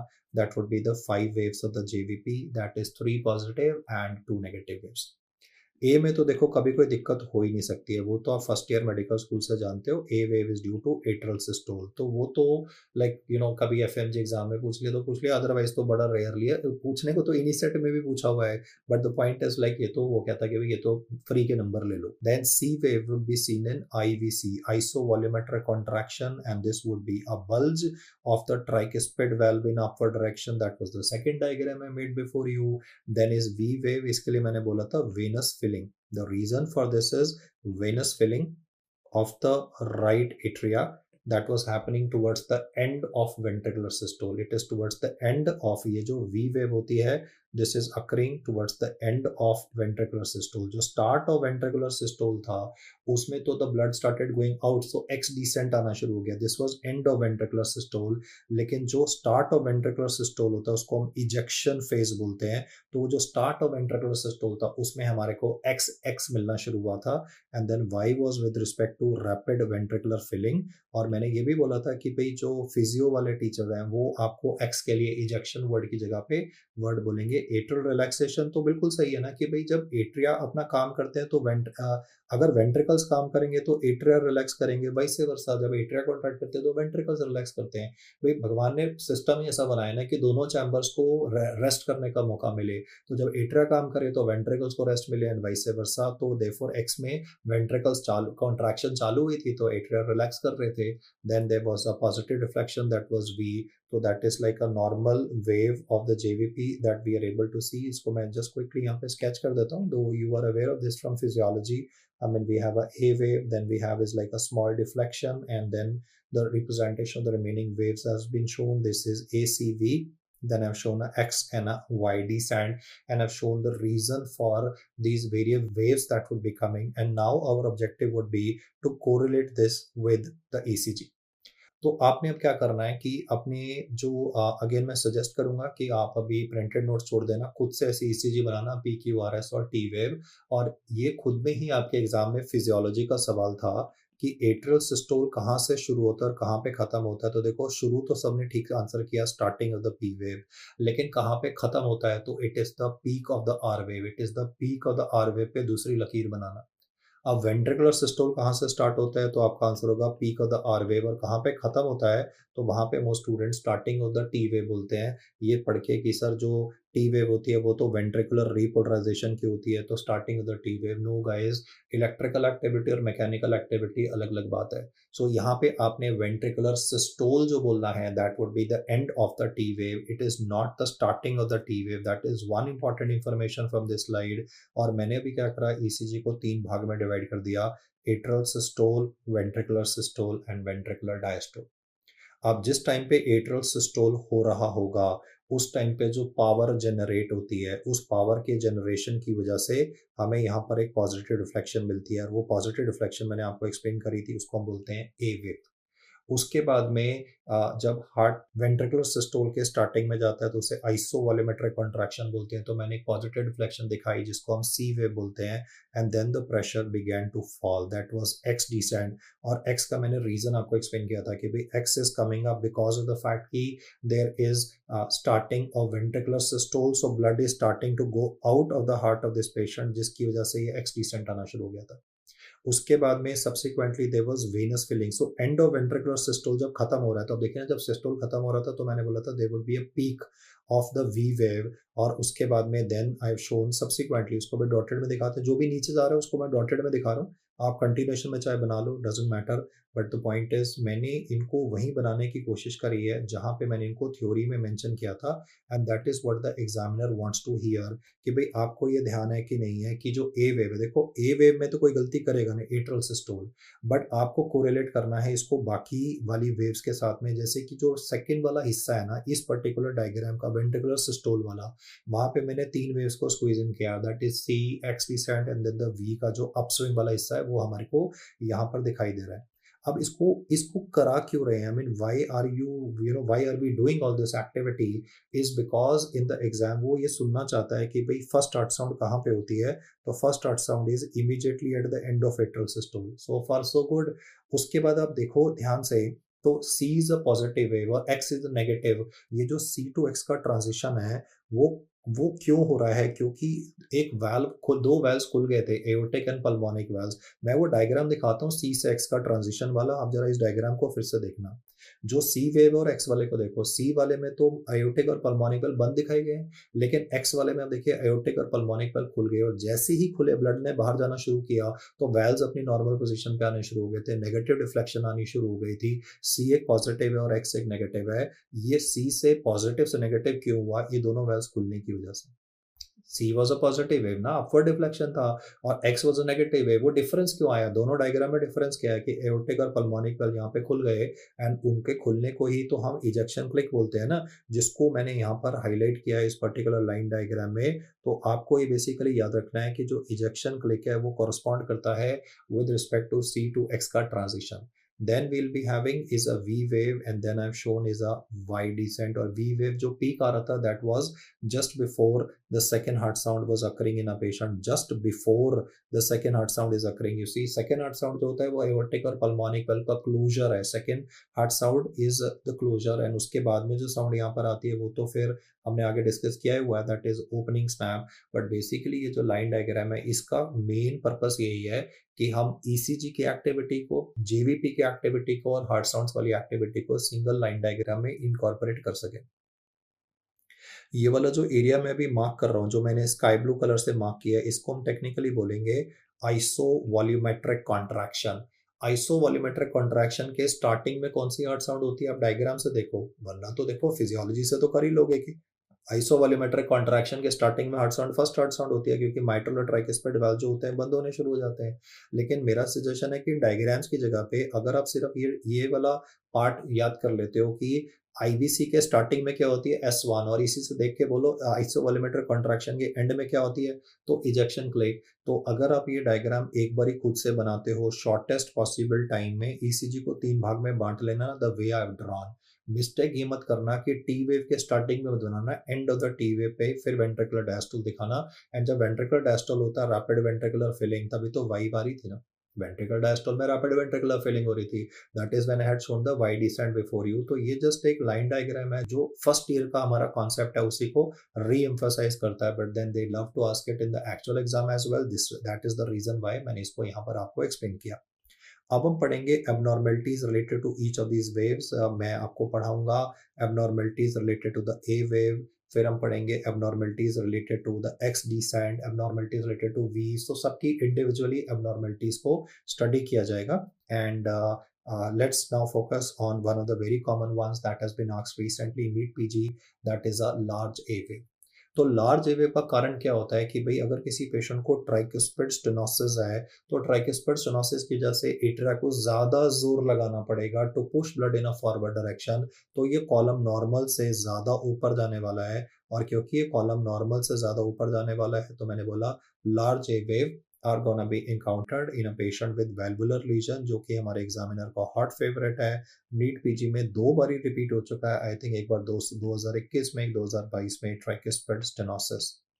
अब क्वेश्चन में चाहे तो वो इसके बियॉन्ड भी जा सकता है। भाई अगर ट्राइकुस्पिड स्टेनोसिस क्योंकि रास्ता बंद है तो राइट एट्रिया को ज्यादा जोर लगाना पड़ेगा, तो अगर पेशेंट को आगे का पल्मोनिक वाल्व भी रास्ता छोटा है तब भी तो राइट एट्रिया को ज्यादा ब्लड आगे ब्लड भेजने के लिए ज्यादा जोर लगाना पड़ेगा।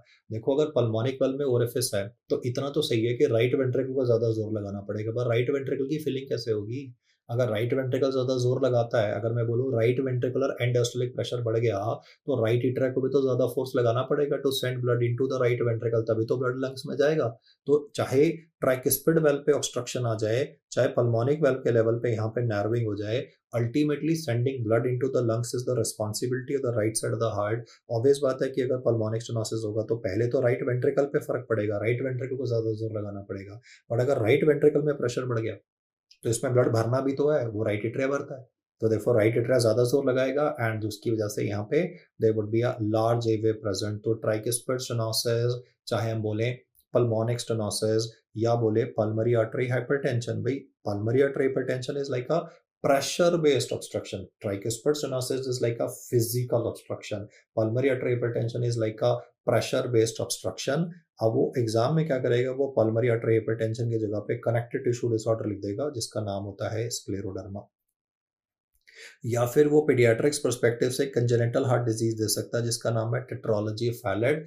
ये बच्चों में मिलने वाला सबसे कॉमन साइनोटिक हार्ट डिजीज है। और इसके टेट्रोलॉजी के जब आप कंपोनेंट्स पढ़ोगे ना तो उसमें एक इंपॉर्टेंट कंपोनेंट होता है सब पल्मोनिक स्टेनोसिस। तो पल्मोनिक वेल्व के लेवल से जस्ट पहले, पल्मोनिक वेल्व में ऑब्स्ट्रक्शन नहीं है, पल्मोनिक वेल्व से जस्ट पहले एक फिजिकल ऑब्स्ट्रक्शन प्रेजेंट है। तो यहाँ पर भी क्योंकि ऑब्स्ट्रक्शन वर्ड मैंने बोला, राइट साइड में ऑब्स्ट्रक्शन प्रेजेंट, तो right atria will have to do extra work and that is the reason why I have described this for large एवेव।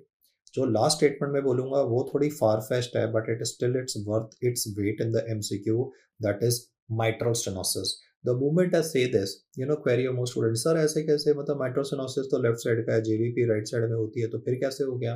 तो डायग्राम देखो, mitral stenosis में भी अगर रास्ता बंद होगा तो लेफ्ट एट्रिया का प्रेशर बढ़ जाएगा, लेफ्ट एट्रिया का प्रेशर बढ़ेगा तो पल्मरी वेन्स में कंजेशन बढ़ जाएगी, और पल्मरी वेन्स में कंजेशन होगी तो पल्मरी एडिमा हो जाएगा। तो पहले तो डायग्राम थोड़ा अनटाइडी कर रहा हूँ। मैंने बोला भाई mitral stenosis में रास्ता बंद है तो भाई अगर आगे ब्लड जा नहीं पाएगा तो कंजेशन हो जाएगी ना लंग्स में, तो पल्मरी एडिमा। और पल्मरी एडिमा जब लॉन्ग स्टैंडिंग होता है तो उससे हाइपोक्सिया होता है, हाइपोक्सिया से होती है वेजो कॉन्स्ट्रिक्शन, और वेजो कॉन्स्ट्रिक्शन से पल्मरी आर्टरी हाइपरटेंशन। तो यहाँ पल्मरी आर्टरी का प्रेशर बढ़ना शुरू हो जाएगा। सबसे पहले तो वो ये देखना चाहता है कि भाई आपको ये पता है कि अगर किसी को mitral stenosis होगा तो प्रॉब्लम तो लेफ्ट साइड में है, लेकिन पल्मरी वेन्स में जब कंजेशन बढ़ेगा, लंग्स में कंजेशन होगी और फ्यूचर में पल्मरी आर्टरी हाइपरटेंशन होगा तो राइट वेंट्रिकल हाइपरट्रॉफी कर जाएगा। यस गाइस, mitral stenosis में प्रॉब्लम तो left side of the heart पे, पर कौन सा chamber of the heart hypertrophy कर रहा है? आपका आंसर होगा राइट वेंट्रिकल। और अब राइट वेंट्रिकल में अगर प्रेशर बढ़ गया तो फिर राइट वेंट्रिकल में ब्लड भरना भी तो है, तो एट्रिया तो भरेगा बेचारा, और राइट एट्रिया को ज्यादा मेहनत करनी पड़ेगी, तो पर्सन में लार्ज वेव आ सकती है। तो mitral stenosis अगर लॉन्ग स्टैंडिंग का हो ना तभी ऐसा होगा। भाई mitral stenosis अभी रिसेंटली हुआ, तब तो नहीं होने वाली। इतने सारे प्रेशर चेंजेस होने के लिए it has to be a long standing mitral stenosis। लेकिन इसमें से जो मस्ट नो है इन 5 में से वो है ट्राइकुस्पिड स्टेनोसिस। इसके बाद का जो सवाल आपको याद रखना है वो है एब्सेंट ए वेव। अब एब्सेंट ए वेव कहाँ पे मिलता है? तो देखो, ए वेव का कारण होता है पावर ऑफ द एट्रिया। लेकिन अगर पावर का लॉस हो गया, पावर लॉस क्यों हुआ? क्योंकि एट्रिया बेचारे कॉन्ट्रैक्ट करने की जगह पे ट्विच करने लग गए। तो कंडीशन जो पढ़ा रहा हूँ उसका नाम है एट्रियल फिब्रिलेशन। फिब्रिलेशन का मतलब होता है कि वेंट्रिकल्स अब पावर जनरेट नहीं कर पा रहे, उनमें ट्विचिंग हो रही है, और ट्विचिंग में क्योंकि पावर जनरेट नहीं होगी तो ए वेव गायब हो जाएगी। एट्रियल फिब्रिलेशन के लिए एक और चीज जो कि क्वेश्चन में हिंट में दे रखी होती है वो होती है इरेगुलरली इरेगुलर पल्स। अब वो इरेगुलरली इरेगुलर पल्स क्यों मिलती है तो उसका तो रीजन और एक्सप्लेनेशन मैंने आगे ईसीजी एंड एरिथमियास वाले वीडियो में दे रखा है। लेकिन फिलहाल के लिए आप लोगों के लिए मैसेज सिर्फ इतना ही है कि irregularly irregular pulse is a feature of atrial fibrillation. और क्योंकि यहाँ पे ट्विचिंग होती है, पावर का लॉस हो जाता है, तो पावर इज द रीजन। भाई मैंने वर्ड ही यही बोला, atrial power is the reason, atrial contraction is the reason for generation of A wave. अगर पावर ड्रॉप हो जाती है, पावर आउटपुट डिक्रीज होता है तो ए वेव छोटी होके गायब हो जाएगी। उसके बाद मैं पढ़ा रहा हूँ सुपर लार्ज वेव, इतनी बड़ी वेव कि वो गर्दन में बड़ी बड़ी पल्सेशंस कर रही है, जिसे हम फ्रॉग साइन बोलते हैं। इनफैक्ट फ्रॉग साइन के लिए तो मैं रिकमेंड करूंगा कि आपको जब टाइम लगे इस वीडियो को सुनने के बाद में, तो यूट्यूब पे आप फ्रॉग साइन अगर सर्च करोगे या मेरे नाम से साथ में सर्च करोगे तो आपको एक वीडियो मिलेगा जिसमें मैंने पेशेंट में that prominent pulsations in the neck आपको दिखाई है, जिसे हम कैनॉन ए वेव या फ्रॉग साइन बोलते हैं। और इस कैनॉन ए वेव का कारण क्या होता है कि एट्रिया और वेंट्रिकल एक साथ कॉन्ट्रैक्ट कर रहे हैं। जब मैं इसको एक्सप्लेन करता हूँ तो the query of most students is what, atria और वेंट्रिकल एक साथ कैसे कॉन्ट्रैक्ट कर सकते हैं सर? आपने तो बोला पहले एट्रिया कॉन्ट्रैक्ट करते हैं फिर वेंट्रिकल्स करते हैं ताकि दोनों को रेस्ट मिल जाए, लेकिन यहाँ पे तो मैं बोल रहा हूँ दोनों एक साथ कॉन्ट्रैक्ट करके। तो वो कैसे पॉसिबल है कि एट्रिया और वेंट्रिकल्स एक साथ कॉन्ट्रैक्ट करना शुरू कर दिए? तो उसका एक रीजन हो सकता है कि पर्सन को एक टैकेरिदमिया है जिसका नाम है वेंट्रिकुलर टैकीकार्डिया। यहाँ पे एट्रिया और वेंट्रिकल्स अब दोनों एक साथ काम कर रहे हैं, और जब दोनों एक साथ कॉन्ट्रैक्ट कर गए, चांस की बात है, तो दोनों की पावर ऐड हो जाएगी। भाई पहले तो मैंने बोला था A wave is due to power of the atria, but अभी बोल रहा हूँ एट्रिया एंड वेंट्रिकुलर पावर जोड़ दो तो कॉलम तो सुपर लार्ज जाएगा जाएगा ना। Repeating again, A wave is due to power of the atria, अगर एट्रिया प्लस वेंट्रिकल की पावर ऐड कर दो तो therefore the column will go up higher. और ऐसा क्यों होता है? क्योंकि एरिथमिया है ना भाई, एरिथमिया मतलब कोऑर्डिनेशन नहीं है, तो दोनों चैम्बर्स एक साथ कॉन्ट्रैक्ट करेंगे, ट्राइकुस्पिड वाल्व खुलने का नहीं। भाई नॉर्मली तो एट्रिया कॉन्ट्रैक्ट करता है तो ट्राइकुस्पिड वाल्व खुलता है, ब्लड वेंट्रिकल्स में जाता है। अब एट्रिया भी पंप कर रहा है, वेंट्रिकल भी कॉन्ट्रैक्ट कर रहा है, दोनों, ट्राइकुस्पिड वाल्व तो खुलने का नहीं है, बंद रहने वाला है। और जो कॉलम है प्रेशर बढ़ने की वजह से वो सुपर लार्ज जाएगा, जिसे हम कैनॉन ए वेव बोलते हैं। वेंट्रिकुलर टैकीकार्डिया के सिवा आपको एक और कंडीशन याद रखनी है जिसका नाम है जंक्शनल टैकीकार्डिया। अब ये क्या चीज होती है जंक्शनल टैकीकार्डिया? तो इसका मतलब होता है कि अब जो हार्ट का बॉस है वो एसए नोड नहीं है, एवी नोड है। एवी नोड जो बीच पे बैठा हुआ है वो एट्रिया को भी एक्टिवेट कर रहा है, वेंट्रिकल्स को भी एक्टिवेट कर रहा है। नॉर्मली तो भाई एसए नोड से इंपल्स नीचे एवी नोड में जाता है, फिर बंडल ऑफ हिस में जाता है।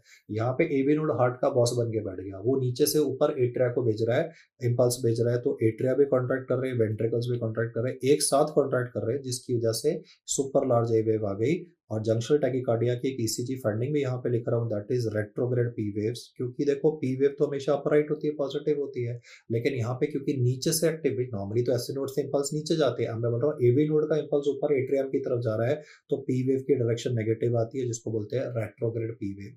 तीसरा कारण जहाँ पे हमें एवी डिसोसिएशन मिलती है वो एक ब्रैडी एरिथमिया है। इस ब्रैडी एरिथमिया का नाम होता है कंप्लीट हार्ट ब्लॉक, या कंप्लीट हार्ट ब्लॉक की जगह पे इसका दूसरा नाम होता है थर्ड डिग्री हार्ट ब्लॉक, या इसका एक तीसरा नाम होता है स्टोक्स एडम सिंड्रोम। तो मोस्ट ऑफ द टाइम तो स्टूडेंट्स थोड़े से, मैंने देखा है कि even when I was at your age, जब एक ही बीमारी के तीन नाम होते हैं ना, थोड़ा सा डिस्कंसर्ट हो जाता है। But like guys this is important, इसको यहाँ पे फोकस छोड़ना नहीं है, क्योंकि एग्जामिनर वही चाहता है कि ऑल्टरनेटिव एक ही बीमारी के तीन नाम, मतलब कंप्लीट, इस इन तीनों का मतलब क्या है? एवी नोड खराब हो गया तो एट्रिया अपनी मर्जी से काम कर रहे हैं, वेंट्रिकल्स अपनी मर्जी से काम कर रहे हैं, और दोनों की कोऑर्डिनेशन अगर एक ही साथ में हो गई कॉन्ट्रैक्शन, तो सुपर लार्ज ए वेव हो जाएगी।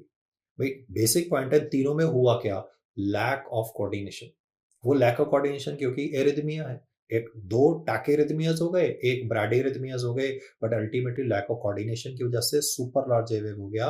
तो ए वेव के लिए मैंने टोटल मिला के तीन कॉन्सेप्ट आपको पढ़ाए, लार्ज, फिर मैंने बोला एब्सेंट, और फिर मैंने बोला super super large, that is cannon A wave, that would be frog sign. Once you get this right, अब मैं आपको पढ़ाऊंगा absent X descent. And like the first query is like sir कैसे एब्सेंट एक्स कैसे हो जाएगा? X तो आपने बोला नॉर्मल होता है, तो डायग्राम फिर से देखो। एक्स इज ड्यू टू, ये जो नेगेटिव डिफ्लेक्शन है ये एक्स है, और ये एक्स डिसेंट क्यों होता है? Due to ejection of blood out of the heart, that is the starting of ventricular systole में इजेक्शन के दौरान एक्स डिसेंट आता है। इसका मैंने दूसरा टर्म बोला था एट्रियल रिलैक्सेशन। तो एक्स तो नेगेटिव डिफ्लेक्शन हो गया because blood is going out of the heart. So यहाँ पे ये जो ब्लड जब बाहर जाना शुरू होगा तो ये वैल्व्स अपनी नॉर्मल पोजीशन पे आएंगे, वेक्टर नीचे की तरफ जा रहा है, that's the main point, X is a negative vector.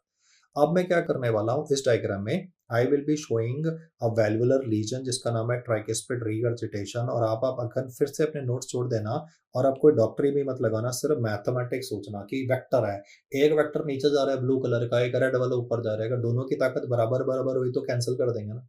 अब मैंने बोला फॉरगेट अबाउट एमबीबीएस, मैं कह रहा हूँ कि भाई दो वेक्टर हैं, एक ब्लू वेक्टर नीचे जा रहा है, रेड वाला ऊपर जा रहा है, दोनों एक दूसरे को टकरा के एक दूसरे को कैंसिल कर देंगे।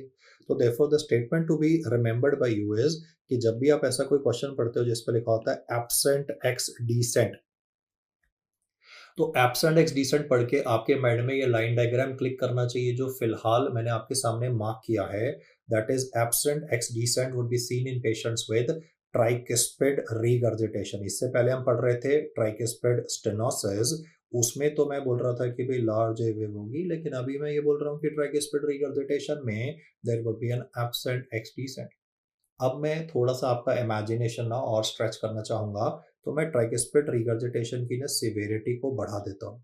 आप अपने डायग्राम में अगर बना रहे हैं ना डायग्राम यहाँ पे हैंड रिटन नोट्स का, तो आप बस इतना है कि आप उसमें कोई चेंजेस मत लाना, इट इज ओनली कि यहाँ इतनी ज्यादा फोर्स दिखा रहा हूँ, मैंने कर दिया सिवियर ट्राइकुस्पिड रिगर्जिटेशन कि अब तो एक्स नीचे आने का तो सवाल भूल जाइए, ये तो पॉजिटिव में चला जाएगा। पहले तो मैं बोला था ना भाई एक्स नीचे जाता है, अब मैं कह रहा हूँ कि एक्स नीचे आने का तो सवाल भूल जाइए, रेदर ये ऊपर की तरफ जाना शुरू हो जाएगा। सो इस टाइप की सिचुएशन जहां पे आपको एक्स नेगेटिव होने की जगह पॉजिटिव होना शुरू हो जाए, वो सिवियर ट्राइकुस्पिड रिगर्जिटेशन होगा। This is what I am saying, आपने मेरे ब्लू मार्कर को और रेड मार्कर को फॉलो करना है।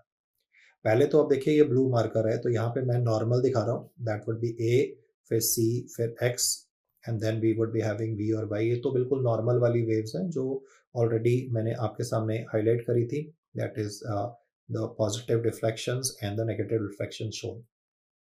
Now what I will do is that with the red marker, I'll highlight for a case of tricuspid regurgitation. So keep your eyes glued to my marker. A wave will still be the same, the C will also be the same, but there cannot be an X. X हो ही नहीं सकता ना, क्योंकि सारा vector तो ऊपर उठा दिया फोर्स की वजह से. तो जब इसकी मैं वेव यहाँ पे बनाऊंगा, या इसकी मैं जो ट्रेसिंग आपके सामने बनाऊंगा, तो वो नॉर्मल से थोड़ा हटके है. एंड यहाँ पे जहाँ मैंने स्टार मार्क अभी बनाया है, इसके लिए टेक्निकल वर्ड होता है सीवी वेव, जिसको मैं जब लाइव क्लास में भी लिखता हूँ तो क्वेरी आती है, सर व्हाट सीवी वेव, क्या मिस टाइपिंग है क्या सर किताब में या नोट्स में आपके? नो, मिस टाइपिंग नहीं है. सीवी वेव मतलब सी के बाद डायरेक्टली वी आ गई, भी नॉमेनक्लेचर ऐसे ही है ना, तो सी के बाद में वी आ गया, बड़े वाला वी, तो इसको सीवी वेव बोलते हैं. या फिर एमसीक्यू में सीवी वेव की जगह पे इसको प्रोमिनेंट वी वेव बोलते हैं. तो सीवी वेव और प्रोमिनेंट वी वेव कहाँ पे मिलेगी? तो आपका आंसर होगा सिवियर वैरायटी और ट्राइकिस्पिड रिगर्जिटेशन. अब जहां पे मैंने टिक मार्क लगाया है, जहां पे मैंने टिक मार्क लगाया है, वो तो एक रोलर कोस्टर राइड जैसा लग रहा है. जैसे वाटर पार्क, एम्यूजमेंट पार्क में जाओ ना, तो उसमें वो राइड्स होती हैं, पहले वो ऊपर लेके जाता है, फिर ऊपर से सडनली नीचे गिरा देता है. सो देयरफॉर यहाँ पे ऐसा लग रहा है कि ऊपर से जस्ट सडनली एक फॉल होने वाला है, तो उसको बोलते हैं स्टीप वाई डिसेंट.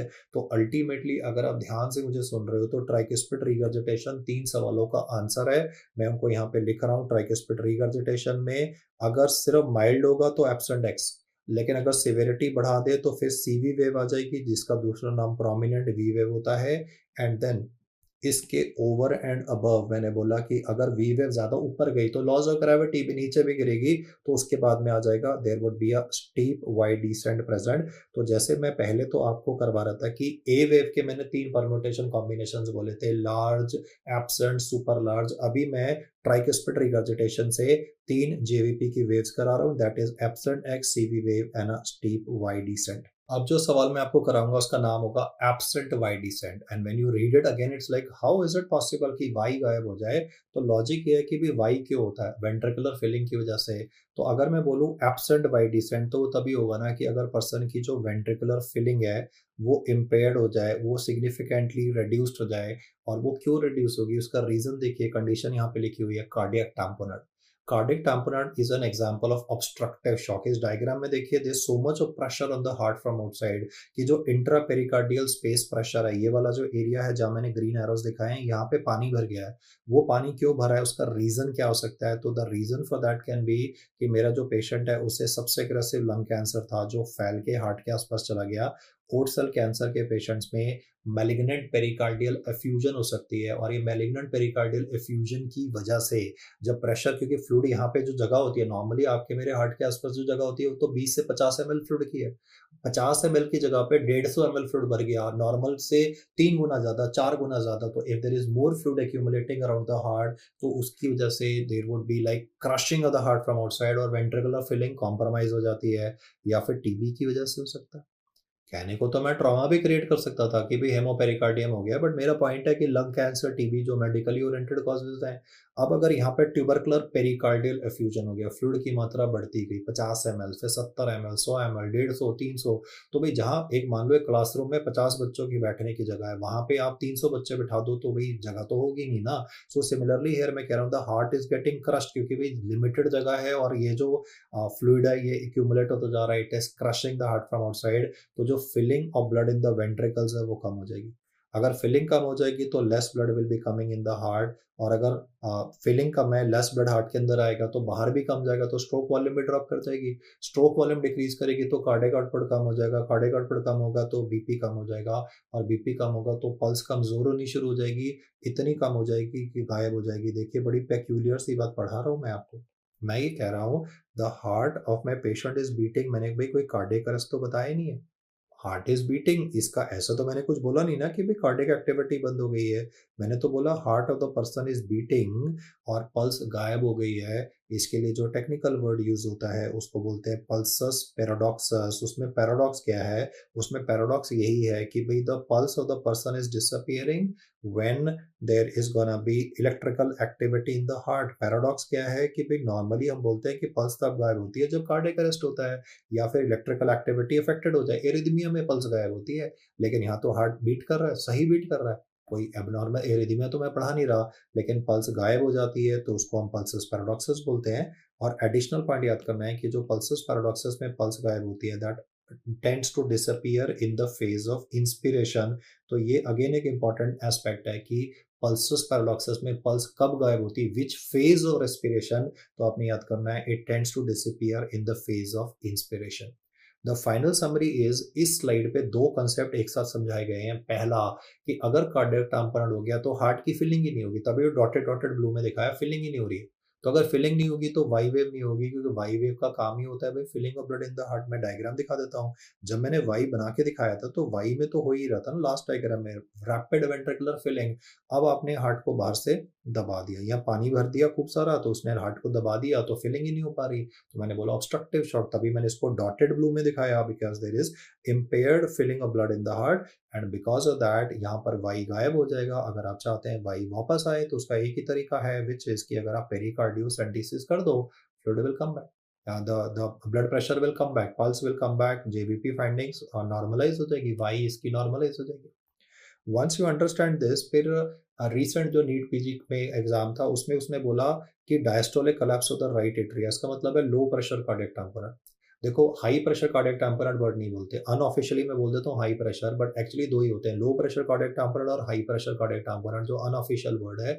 जब आप बढ़ोगे लो प्रेशर कार्डियक टैम्पर्ड मतलब एट्रिया कोलैप्स करके, वेंट्रिकल और एट्रिया का प्रेशर कंपेयर करो तो वेंट्रिकल में प्रेशर ज़्यादा होता है, एट्रिया में प्रेशर कम होता है। अगर हार्ट के आसपास पानी भरना शुरू हो जाएगा टीबी की वजह से, कैंसर की वजह से, ट्रॉमा की वजह से, तो पहले एट्रिया कोलैप्स कर जाएंगे ना। सो बेसिक मैसेज ये है कि लो प्रेशर जो कार्डियक टैम्पर्ड होता है उसका मतलब ये होता है कि there is a decrease in the atrial filling, there is a decrease in the atrial filling of the ventricles. मैंने पढ़ाया था कि भी atria 30% filling of blood in the ventricles करवाते हैं। तो 30% अगर फिलिंग कम हो जाएगी, हार्ट में ब्लड कम अंदर कम आएगा तो बाहर भी कम जाएगा, तो पेशेंट का बीपी कम होना शुरू हो जाएगा। लेकिन अगर वर्ड में बोलूँ अनऑफिशियल वाला हाई प्रेशर कार्डियक टैम्पर्ड, या मैं ऑफिशियल वर्ड बोलूँ कार्डियक टैम्पर्ड, उसमें हमेशा लिखा होता है डायस्टोलिक कोलैप्स ऑफ वेंट्रिकल। अब क्या होगा कि एट्रिया तो पहले ही कोलैप्स कर गए थे क्योंकि उनके अंदर तो प्रेशर कम होता है, और साथ साथ में वेंट्रिकुलर फिलिंग भी कम हो गई है। अगर एट्रियल और वेंट्रिकल्स की जो फिलिंग है वही कॉम्प्रोमाइज हो गई तो there would be a hemodynamic compromise, और बीपी पर्सन का अनरिकॉर्डेबल होना शुरू हो जाता है। सो मैसेज सिर्फ इतना ही है कि पहले सिर्फ एट्रिया का कोलैप्स मिलेगा इको में, बाद में सब्सिक्वेंटली एट्रिया और वेंट्रिकल्स दोनों कोलैप्स करना शुरू कर देंगे। So because of the pressure, क्योंकि प्रेशर फ्लूइड जो बढ़ रहा है वो धीरे धीरे बढ़ेगा, and therefore over the next couple of days as more and more fluid will accumulate. Trauma में तो कुछ मिनटों में ही हो जाएगा, लेकिन अगर टीबी है तो टाइम ज़्यादा लगेगा, लंग कैंसर है तो कुछ दिन से हफ्ते लग सकते हैं। लेकिन मैसेज है कि this will like squeeze the atria, it will squeeze and crush. देखो कॉन्स्ट्रक्टिव पेरिकार्डिटिस मैंने बोला था कैल्सिफिकेशन आउटसाइड द हार्ट, मैंने क्रश रश वर्ड नहीं बोले थे, अभी मैं क्रश वाला क्रश नहीं, राइट, क्रशिंग द हार्ट की बात कर रहा हूँ। तो it is squeezing the heart, crushing the heart, which is why this is a big time compromise. तभी हेमोडायनेमिक इंस्टेबिलिटी, क्रशिंग पेशेंट जैसे टर्म्स कार्डियक टैम्पर्ड में लिखे हो सकते हैं, जिसके लिए हमें पेरिकार्डियोसेंटेसिस करना पड़ेगा। बाकी ट्रॉमा से हो गया, पेनिट्रेटिंग ट्रॉमा से कभी भी होगा तब आप बोलोगे कि जी मैं इमरजेंसी थोरैकोटोमी करूंगा। सर्जरी में क्योंकि ट्रॉमा की बात करते हैं तो ट्रॉमा में पेनिट्रेटिंग ट्रॉमा, चाकू मार दिया तो पेनिट्रेटिंग ट्रॉमा, चाकू मार दिया छाती में, डिस्कोथेक में गए गए लड़के, बाउंसर से लड़ाई हो गई, चेस्ट में पेनिट्रेटिंग ट्रॉमा कर दिया, तो उस वाले केस में तो हमें थोरैकोटोमी करनी पड़ेगी। लेकिन मेडिसिन में तो देखो आप जैसे टीबी या लंग कैंसर, उसमें थोरैकोटोमी का रोल नहीं है। क्योंकि मुझे क्वेरी यही आती है कि सर सर्जन तो बोलते हैं कि भाई हेमोपेरिकार्डियम तो we should go ahead blunt trauma, hemopericardium again pericardiocentesis. और अगर it's a penetrating trauma in the patient, तो पेनिट्रेटिंग ट्रॉमा में तो आपको थोरैकोटोमी करनी पड़ेगी ही पड़ेगी, मतलब पेनिट्रेटिंग में तो बाय डिफॉल्ट करनी है। ब्लंट में it is decision of the surgeon कि भाई पेरिकार्डियोसेंटेसिस करना है या फिर it is like going ahead with thoracotomy. अगर सिर्फ सवाल में ट्रॉमा वर्ड लिखा है, अगर कभी भी सवाल में लिखा है ट्रॉमा की वजह से हेमोपेरिकार्डियम है, तो पहला single best answer would be thoracotomy. लेकिन टीबी की वजह से हो रहा है, लंग कैंसर की वजह से हो रहा है, फिर थोरैकोटोमी नहीं करें। बट टीबी में तो आप थोड़ी ना चेस्ट को ओपन कर दोगे, तब तो पर्सन को एटीटी तो देना ही देना है, लेकिन साथ में उसको क्योंकि जो फ्लूइड है it is crushing the heart, hemodynamic instability कर रहा है, तो हमें पेरिकार्डियोसेंटेसिस करना पड़ेगा। एंड हम वेट भी नहीं करेंगे ना कि हाई प्रेशर कार्डियक टैम्पर्ड हो जाए, जिसको ऑफिशियली कार्डियक टैम्पर्ड बोलते हैं। अगर लो प्रेशर भी है तब भी पहले में ही पेरिकार्डियोस, लो प्रेशर कार्डियक टैम्पोनॉइड में भी हम पेरिकार्डियोसेंटेसिस कर देंगे, बिकॉज मैं वेट नहीं करना चाहता कि एट्रियल फिलिंग पहले तो कम हुई थी, अभी तो decrease in complete loss of filling ना, तभी तो इसको ऑब्स्ट्रक्टिव शॉक बोल रहे हैं, तभी तो इसको ऑब्स्ट्रक्टिव शॉक बोल रहे हैं। और कार्डियक टैम्पोनॉइड की हाईलाइट है absent Y descent, absent Y descent. That's the main statement to be remembered. With this in mind, let's do a quick summary. अगर वो कभी भी बोलता है लार्ज ए वेव्स कहाँ पे मिलते हैं, तो आपका जो सिंगल बेस्ट आंसर रहेगा, दो मैंने इनपुट्स तो काफ़ी बताए थे, लेकिन जो सिंगल बेस्ट आंसर है वो है tricuspid stenosis. This is a repeat of NEET PG question. Absent a waves would be seen in जहाँ पे एट्रिया ट्विच कर रहे होते हैं, जिसका नाम है एट्रियल फिब्रिलेशन। ये क्लिनिकल प्रैक्टिस में मिलने वाला सबसे कॉमन एरिथमिया है। लेकिन अगर वो बोलता है कैनन एवेज कहाँ पे मिलते हैं, सुपर लार्ज एवेव्स हैं जिनको हम फ्रॉग साइन के नाम से जानते हैं, तो आपका आंसर होगा एवी डिसोसिएशन। अब वो एवी डिसोसिएशन एक टैकेरिथमिया में मिलती है, भाई कोऑर्डिनेशन खत्म हो गया, तो it can be ventricular tachycardia, या फिर वो एक ब्रैडीरिथमिया हो सकता है जिसका नाम होता है कंप्लीट हार्ट ब्लॉक, जिसमें एट्रिया और वेंट्रिकल एक साथ दोनों स्लो, वेंट्रिकल स्लो बीट कर रहा है वो तो ठीक है, लेकिन यहाँ पे एट्रिया वेंट्रिकल एक साथ कॉन्ट्रैक्ट कर गए, जिसकी वजह से सुपर लार्ज वेव आ जाएगी। फिर अब प्रोमिनेंट वी वेव्स जो मैंने पढ़ा है, ट्राइकिस्पिड रिगर्जिटेशन, एक्चुअली मैंने ऐसे पढ़ाया था, tricuspid regurgitation is answer to 3 MCQs, absent X. अगर आप मेंटली वो डायग्राम बना लोगे ना, जो मैंने अभी बना के दिखाया था, ये वाला, ये I just show that diagram to you once again, this is one and that I am talking about. ये अगर आपके माइंड में ना कि एब्सेंट एक्स है, तो सी उसके बाद की बाकी जो कहानी है ना, वो वैसे ही आपके माइंड में इम्प्रिंटेड हो जाएगी। सीवी वेव जिसको हम प्रोमिनेंट वी वेव बोलते हैं, उसके बाद मैंने बोला there would be like a steep Y descent. अब स्टीप वाई डिसेंट के बाद में जो अगला सवाल मैंने आपको कराया था वो था एब्सेंट वाई डिसेंट, और एग्जाम में जब उसने पूछा तो उसने लिख दिया steep x and absent y, और स्टूडेंट कंफ्यूज हो गए। आप वो देखो, वो कहते हैं ना फिल्टर द नॉइज या रिमूव द नॉइज, वो बेसिक कंसेप्ट ही है, कट द नॉइज। वो कंसेप्ट यही है कि एमसीक्यू में अननेसेसरी नॉइज क्रिएट करेगा। वो स्टीप एक्स और एब्सेंट वाई लिख रहा है, आपने स्टीप एक्स पे फोकस ही नहीं करना, आपने फोकस करना है on absent Y descent, that is cardiac tamponade. उसका मैंने रैशनेल आपको बताया था, लॉजिक आपको बताया था कि भी रैपिड वेंट्रिकुलर फिलिंग ही नहीं हो पाएगी, because there is lot of fluid outside the heart, crushing it from outside. The word was crushing it from outside. That is why the filling was compromised and absent Y descent was present. अगर हम चाहते हैं कि pulse वापस आ जाए, BP normalise हो जाए, JVP की फंडिंग नॉर्मलाइज हो जाए, पेरिकार्डियोसेंटेसिस कर दो, ट्रॉमा से तो हम पर्सन में थोरैकोटोमी कर देंगे। अब एमसीक्यू में फिर उसने पूछा steep x and steep y. आप नोटिस कर रहे हैं sudden change in the terminology. तो स्टीप एक्स और स्टीप वाई के लिए पहले तो like I would like you to remember the condition, और उसके बाद मैं उसका रैशनल भी बोलता हूँ, निमोनिक भी बोलूंगा। तो क्वेश्चन एक बार देख के करना कि वो एक्चुअली में पूछ क्या रहा है, क्या वो एब्सेंट वाई बोल रहा है या वो steep x and steep y बोल रहा है। तब आपका जो आंसर है वो चेंज हो जाएगा, that would be constrictive pericarditis. अब constrictive pericarditis is where there is a calcification outside the ventricles, तो एट्रियल प्रेशर बढ़ जाता है और एट्रियल रिलैक्सेशन, क्योंकि मैंने बोला था x is related to atrial relaxation, तो एट्रिया का प्रेशर बढ़ने की वजह से एक्स का जो एम्पलीट्यूड है वो इंक्रीज हो जाएगा। आई से दैट अगेन, वेंट्रिकल के आसपास कैल्सिफिकेशन है, तो एट क्योंकि वेंट्रिकल्स अब now atria have to work against the resistance ना, वेंट्रिकल के आसपास कैल्सिफिकेशन हो जाती है, तो एट्रिया जो होते हैं they have to work against the resistance, तो एट्रियल प्रेशर बढ़ जाते हैं।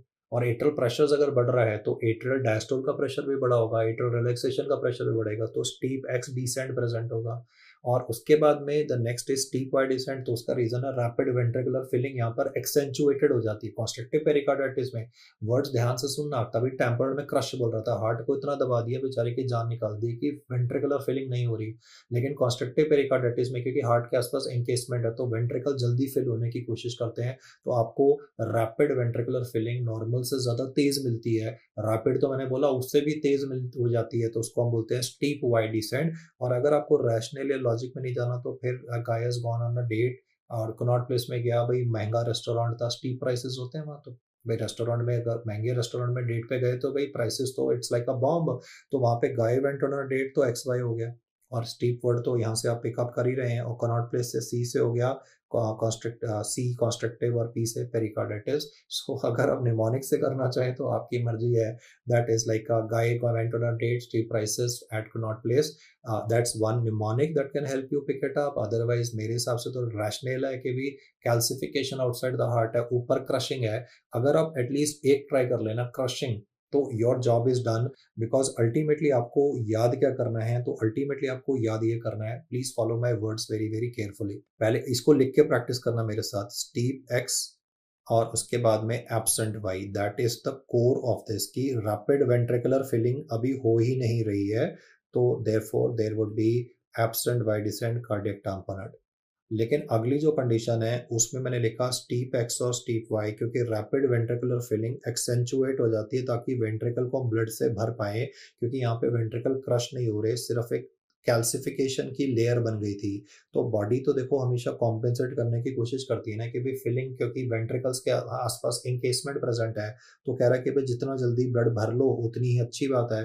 तो कॉन्स्ट्रक्टिव पेरिकार्डाइटिस में एक ऑस्कल्टेटरी फाइंडिंग भी मैंने आपको बताई है जिसका नाम है पेरिकार्डियल शडर, तो आप उससे भी निकाल सकते हैं। लेकिन अगर पेरिकार्डियल शटर से नहीं निकालना तो फिर आपके पास में तरीका है स्टीप एक्स और स्टीप वाई का। एक में रैपिड वेंट्रिकुलर फिलिंग बंद हो गई, एक में एक्सेंचुएटेड हो गई, तो इसलिए स्टीप वाई डिसेंट। और इसके अलावा मैंने पढ़ाया था absent x with a steep Y descent, ये एक वैल्वुलर लीजन था जिसका मैंने लाइन डायग्राम बना के दिखाया था, ट्राइकिस्पिड रिगर्जिटेशन।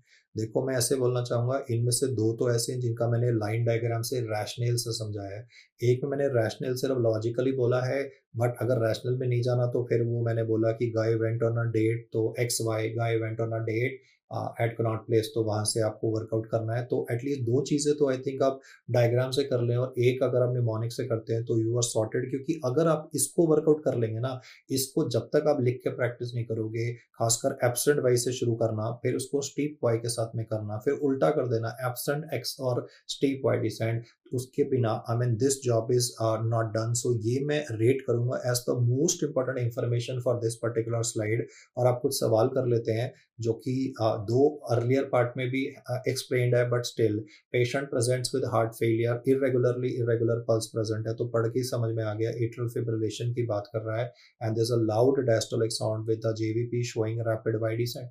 जैसे ही रैपिड वाई डिसेंट पढ़ा, टेम्पोनर तो हो नहीं सकता कि वो टेम्पोनर में तो एब्सेंट वाई होता है। और माइट्रल स्टेनोसिस, एओर्टिक स्टेनोसिस तो लेफ्ट साइड की कंडीशंस हैं, और प्रॉब्लम राइट साइड है, तो JVP deals with the right side of the heart, तो इस वजह से अनलाइकली है कि वो आंसर होंगे। तो एक्सक्लूजन से भी निकल जाएगा, रैपिड वाई डिसेंट से हमने सॉल्व किया, constructive pericarditis plus loud diastolic sound क्या है, तो this is auscultatory finding of constructive pericarditis, जो कि पिछले वीडियोस में पढ़ाई गई है, दैट इज पेरिकार्डियल शडर। और नीट पीजी में जो सवाल आया था उसमें जानबूझ के ये शडर, शॉक, नॉक वॉक ना बोल के लाउड डायस्टोलिक साउंड बोला, जिससे आप क्वेश्चन को सॉल्व कर पाएंगे। अगले सवाल में उसने बोला कि intern is checking pulses paradoxus in a patient of cardiac tamponade, तो उसको क्या एडवाइस देना चाहिए पेशेंट को ब्रीदिंग से related.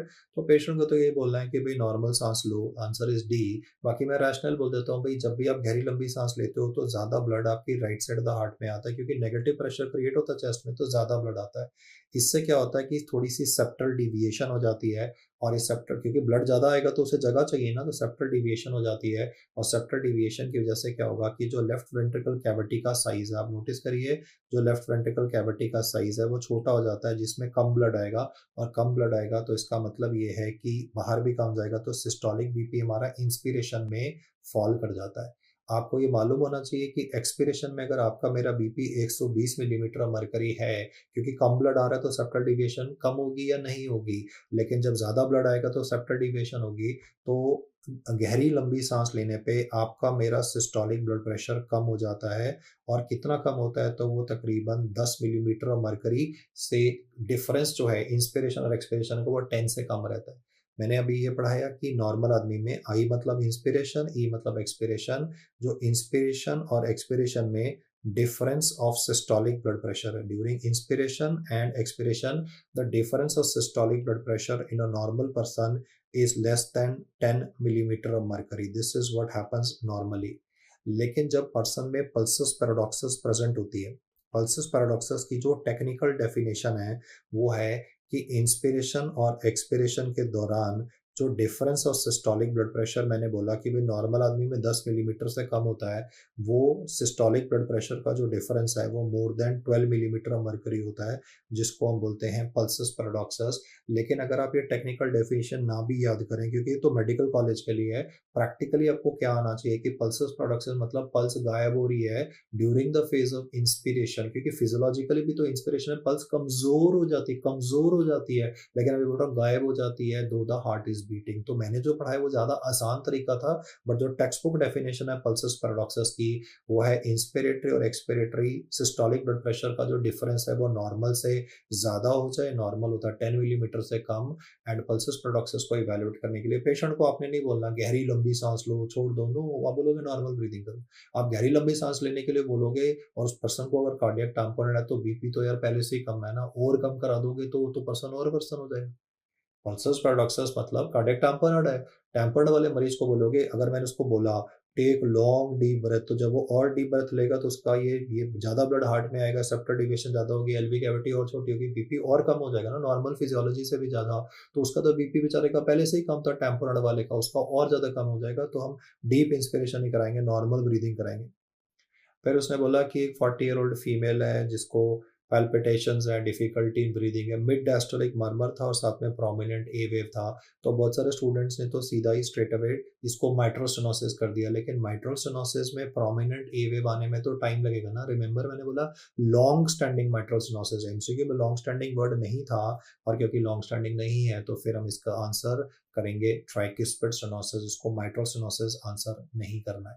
The main message here is, if whenever he says prominent A wave, large A wave, giant A wave, it is always gonna be tricuspid stenosis which would be answered. वो कोई भी word लिखे, prominent लिखे, large लिखे, giant लिखे, I mean that would be given as super large नहीं, canon A wave आ गया फिर कहानी अलग है।